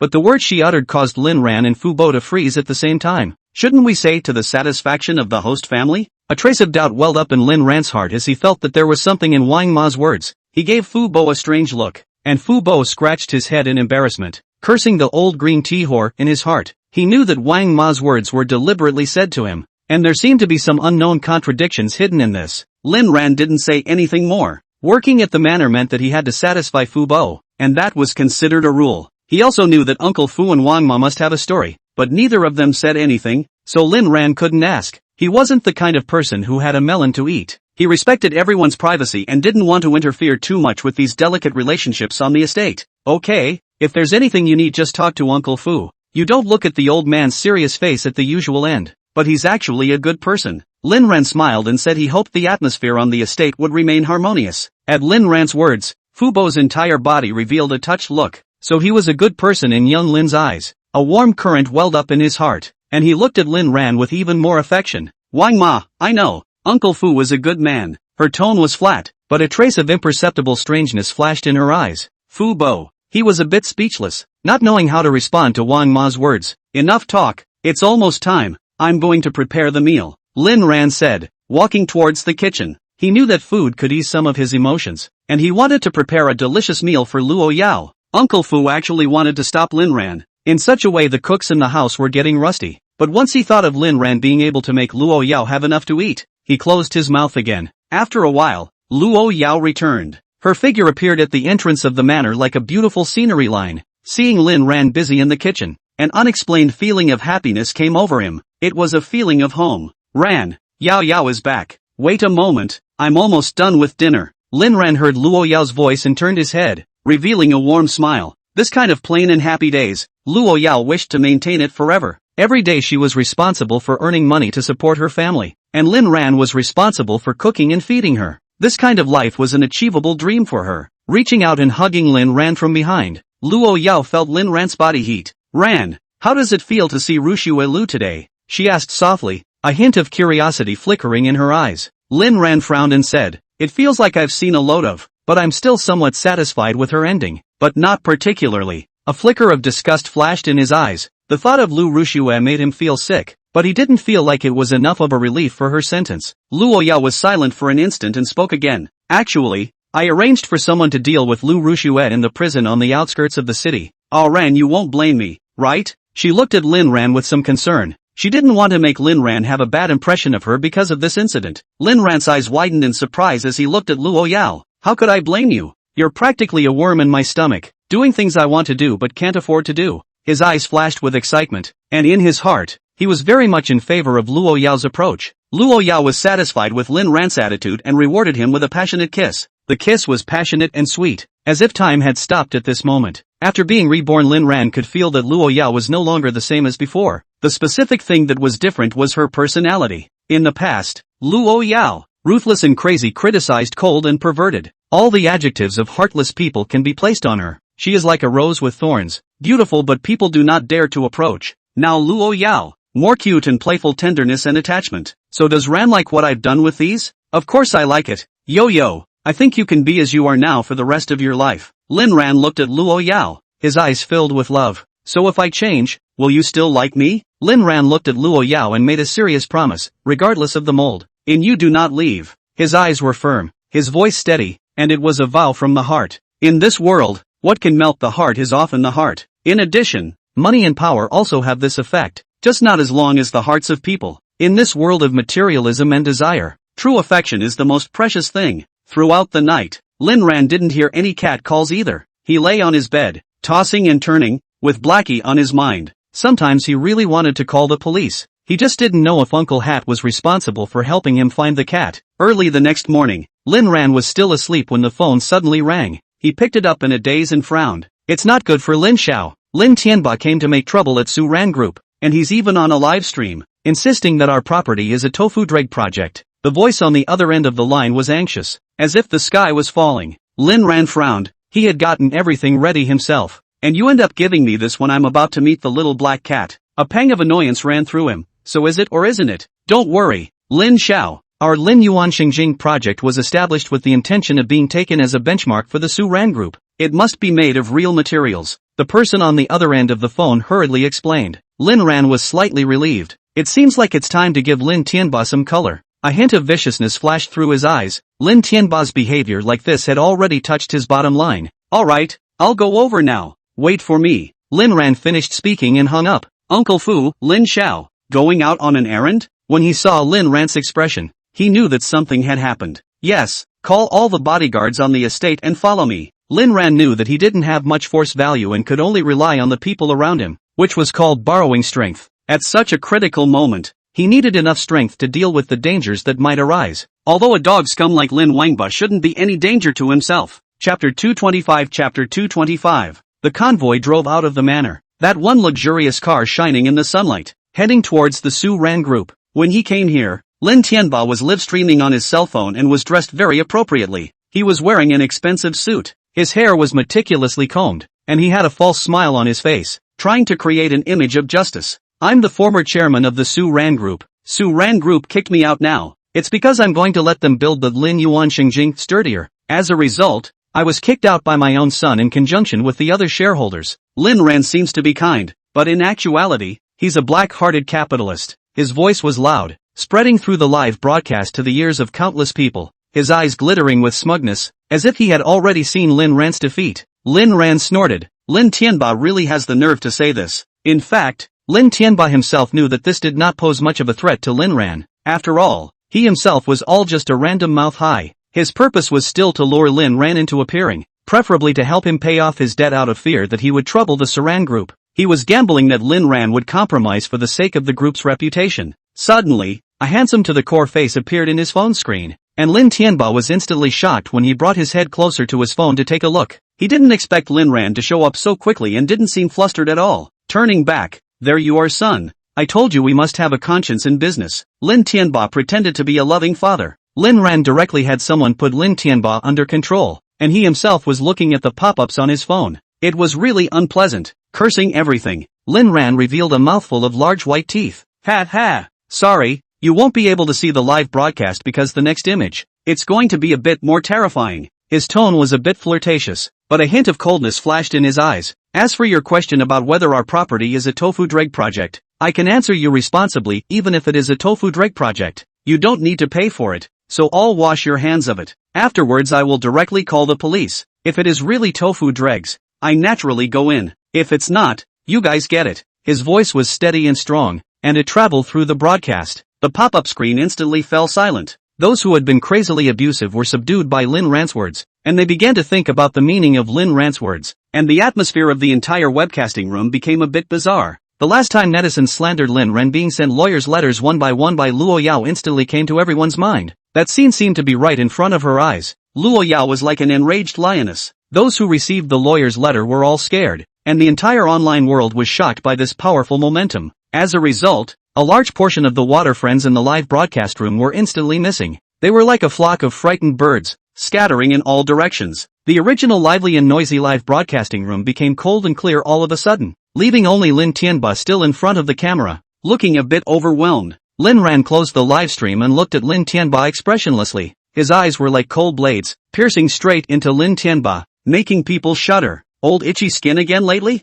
Lin Tianba's entire heart ached as he looked at Lin Ran's arrogant appearance. Complex emotions were woven into his eyes, a mixture of surprise, anger, and a hint of imperceptible sadness. He didn't understand why a good son had suddenly turned so rebellious. In his memories, once upon a time, Lin Ran had been so obedient, like a meek little lamb that obeyed him. But now, the Lin Ran standing in front of him was like a stranger who made him feel fear. Xiao Ran, don't you have any father-son feelings? Are you really not going to kowtow to me and apologize? Lin Tianba tried to impress Lin Ran with affection. His voice trembled a little, and a hint of expectation flickered in his eyes, hoping that Lin Ran would come around. No, I'm pissed off right now, so I'm going to smack you. Literally. Lin Ran's chi was resolute. Without the slightest hesitation, Lin Tianba instantly tensed up. You're not trying to finish, are you? His body trembled slightly, and a trace of panic flashed in his eyes. Whether you die or live, it doesn't affect everyone at all. But remembering that we are father and son, as the oldest son,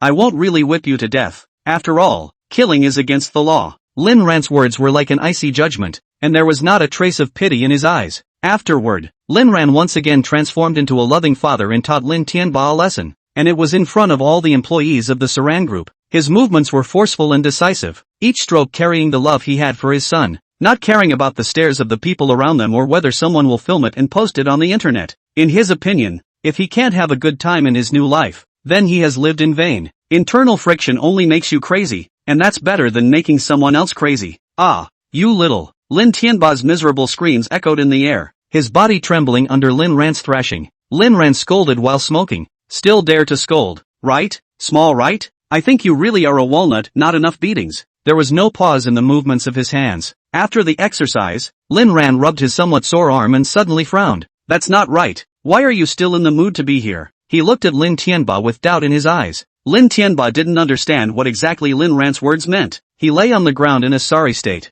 his eyes full of fear and doubt. Lin Ran, haven't you realized what kind of cheap bastard goods Liu Yuemei is? A trace of disgust flashed in his eyes. Lin Tianba instantly became angry. I forbid you to insult your mother. He tried to get up from the ground and defend Liu Yuemei. His eyes were full of determination. In his heart, Liu Yuemei was the woman he loved the most. He wouldn't allow anyone to denigrate her. Lin Ran rolled his eyes. He was now really a bit skeptical about how Lin Tianba's IQ had survived to such a great age without dying. Liu Yuemei was able to follow Lin Tianba, so maybe it was really all about love. Very well, then I'll give you some credit. Lin Ran took out his cell phone and pulled up an edited video and handed it to Lin Tianba. Lin Tianba's eyes instantly widened as he looked at the contents of his cell phone. His eyes were filled with shock and disbelief, and his body began to tremble violently. Impossible. Moonbrow can't be this kind of woman. His voice was a little hoarse, as if he had used up all his strength. Looks like you kinda trust her, so you can go back and confront him now. I'll give you that chance. Chapter 226. Chapter 226.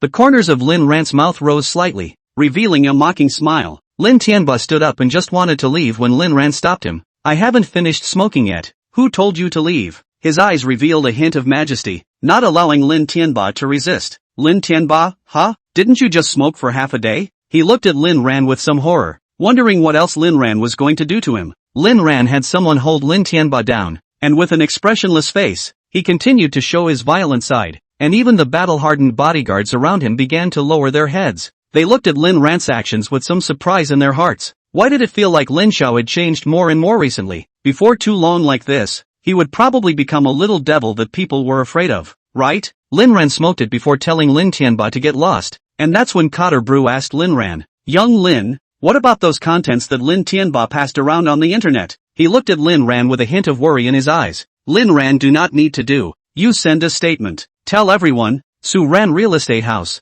There is no problem. If you do not believe, do not buy. Buy, do not regret. His tone is very flat, as if he does not care about this matter. With regards to Lin Ran's attitude, Cotter Brew began to wonder. Such a good opportunity to make money. Why did Lin Xiao feel unconcerned? His mind was filled with doubt, but he replied, I see. Within a private house on the outskirts of Kyoto, it was a dilapidated house, and the mottled marks on the walls seemed to speak of the vicissitudes of time. Lin Tianba walked back here covered in wounds. A hit from something like a belt wouldn't be fatal, but it really hurt, and every swat was like a deep mark on his body. Lin Tianba wasn't young. For him this was considered a serious injury. He dragged his tired and aching body along, one hard step at a time. The apartment he had previously rented had been forcibly returned by the landlord, and all of his own money had been taken by the bank and had not yet been paid back. so now Lin Tianba was truly at the end of his rope. It was as if his world had collapsed overnight, and all his former splendor and wealth had left him, leaving him with nothing but endless pain and despair. Because he was poor and had no money to go to the hospital, he could only endure the pain in his body and return to this humble abode. I was thinking that I would lure Lin Ran out today and then ask for some favors. Who knows how that rebellious son got cleaned up in such a haphazard manner. As soon as he walked home and opened the door, he saw Lin Jian, who was lying on the bed without saying a word, and his eyes were dull. Ken Lam is having a hard time right now too. He was expelled from Kyoto University. That used to be his pride, his capital to show off to others. But now, everything was gone. Of course, even if he wasn't expelled, Lin Jian wouldn't dare go back. The incident with Lu Rushue had become known throughout the country, and he had become the laughingstock of the people. Now he was labeled by netizens as the nation's #1 orthopedic expert, a title that was weighing him down. Everywhere he went, people were pointing at him, and those strange gazes were like sharp knives stabbing at his heart. Lin Jian hated this feeling, so he could only lie at home and pretend that he didn't know anything. Jian, go out for a walk. Days always go on. Isn't it great that our family is still well together now? Lin Tianba looked at his son's disheveled appearance and felt some heartache in his heart. He hoped that Lin Jian could pull himself together. Lin Jian stood up disheveledly, opened the door and went out with an expressionless face, and returned 10 seconds later to lie on the bed. Finished walking, his voice was flat, without a hint of anger, as if he had lost hope in the world. When Lin Tianba saw his son's disheveled appearance, the anger in his heart finally exploded. He slapped Lin Jian hard on his face. You rebellious son, you want to be angry with me, don't you? You and Lu Rushue are the ones who made your own mistakes. Now what are you doing here pretending to be a victim? Anger burned in his eyes. He could no longer tolerate this attitude from Jian Lin. Lin Jian looked at Lin Tianba incredulously. This was the first time Lin Tianba had hit him. His eyes were filled with shock and aggravation. He couldn't believe his father would do it to him. Dad, you hit me? His voice trembled a little, and tears glistened in his eyes. Lin Tianba also froze and looked at his hand. He had hit his favorite son and cursed him? His heart was filled with remorse. Little Jian, Dad, he wanted to apologize, but he didn't know how to speak. After all, he was the head of the family and had to be dignified. Lin Jian whimpered and ran out. He never wanted to be here again. His heart was filled with pain and anger, and he felt like he had been abandoned by the world. After running out the door, he made a call to Lu Yume, and a lesser voice came from the other side of the phone. The voice was a bit noisy, as if Lu Yume was in a very lively place. Lin Jian is not some uninitiated hut kid. Naturally heard the clues. Mom, where are you? His voice was a little urgent, and he hoped his mother could offer him some comfort. Ken, what's wrong? I'm busy. Lu Yume's voice was a little flustered, and she didn't seem to want Jian Lin to know where she was. Jian Lin silently hung up the phone and stared incredulously. He couldn't believe it was real, that his mother was out fooling around, or multiple people. After an unknown amount of time, Lu Yume finally found Jian Lin. Jian, what are you looking for me for? Lu Yume looked at Jian Lin with a hint of doubt in her eyes. Looking at Lu Yume, who had found her way over, Lin Jian's heart was mixed. What did you just do? His voice was a little low. I went to get my hair done. Lu Yume replied somewhat unnaturally. She didn't dare to look directly into Lin Jian's eyes. Lin Jian closed his eyes and couldn't calm himself for a long time. At a time like this, how can a mother leave herself and her father to go out and enjoy herself alone? His heart was filled with disappointment and pain, and he felt that his family had been completely broken. Ken, what's wrong with you? Don't you scare mommy? Lu Yume looked at Lin Jian somewhat nervously. She sensed something strange about him. Ken Lam, I was beaten by my father. His voice was a little choked, and tears glistened in his eyes. What? How dare he hit you? Go, I'll take you to the theory. A flash of anger flashed through Lu Yume's eyes as she prepared to drag Lin Jian to find Lin Tianba. Jian Lin stopped Lu Yume. Mom, don't you have anything to say to me? He looked at Lu Yume with anticipation in his eyes, hoping that his mother would give him a reasonable explanation. Lu Yume frowned. What do you mean? 227.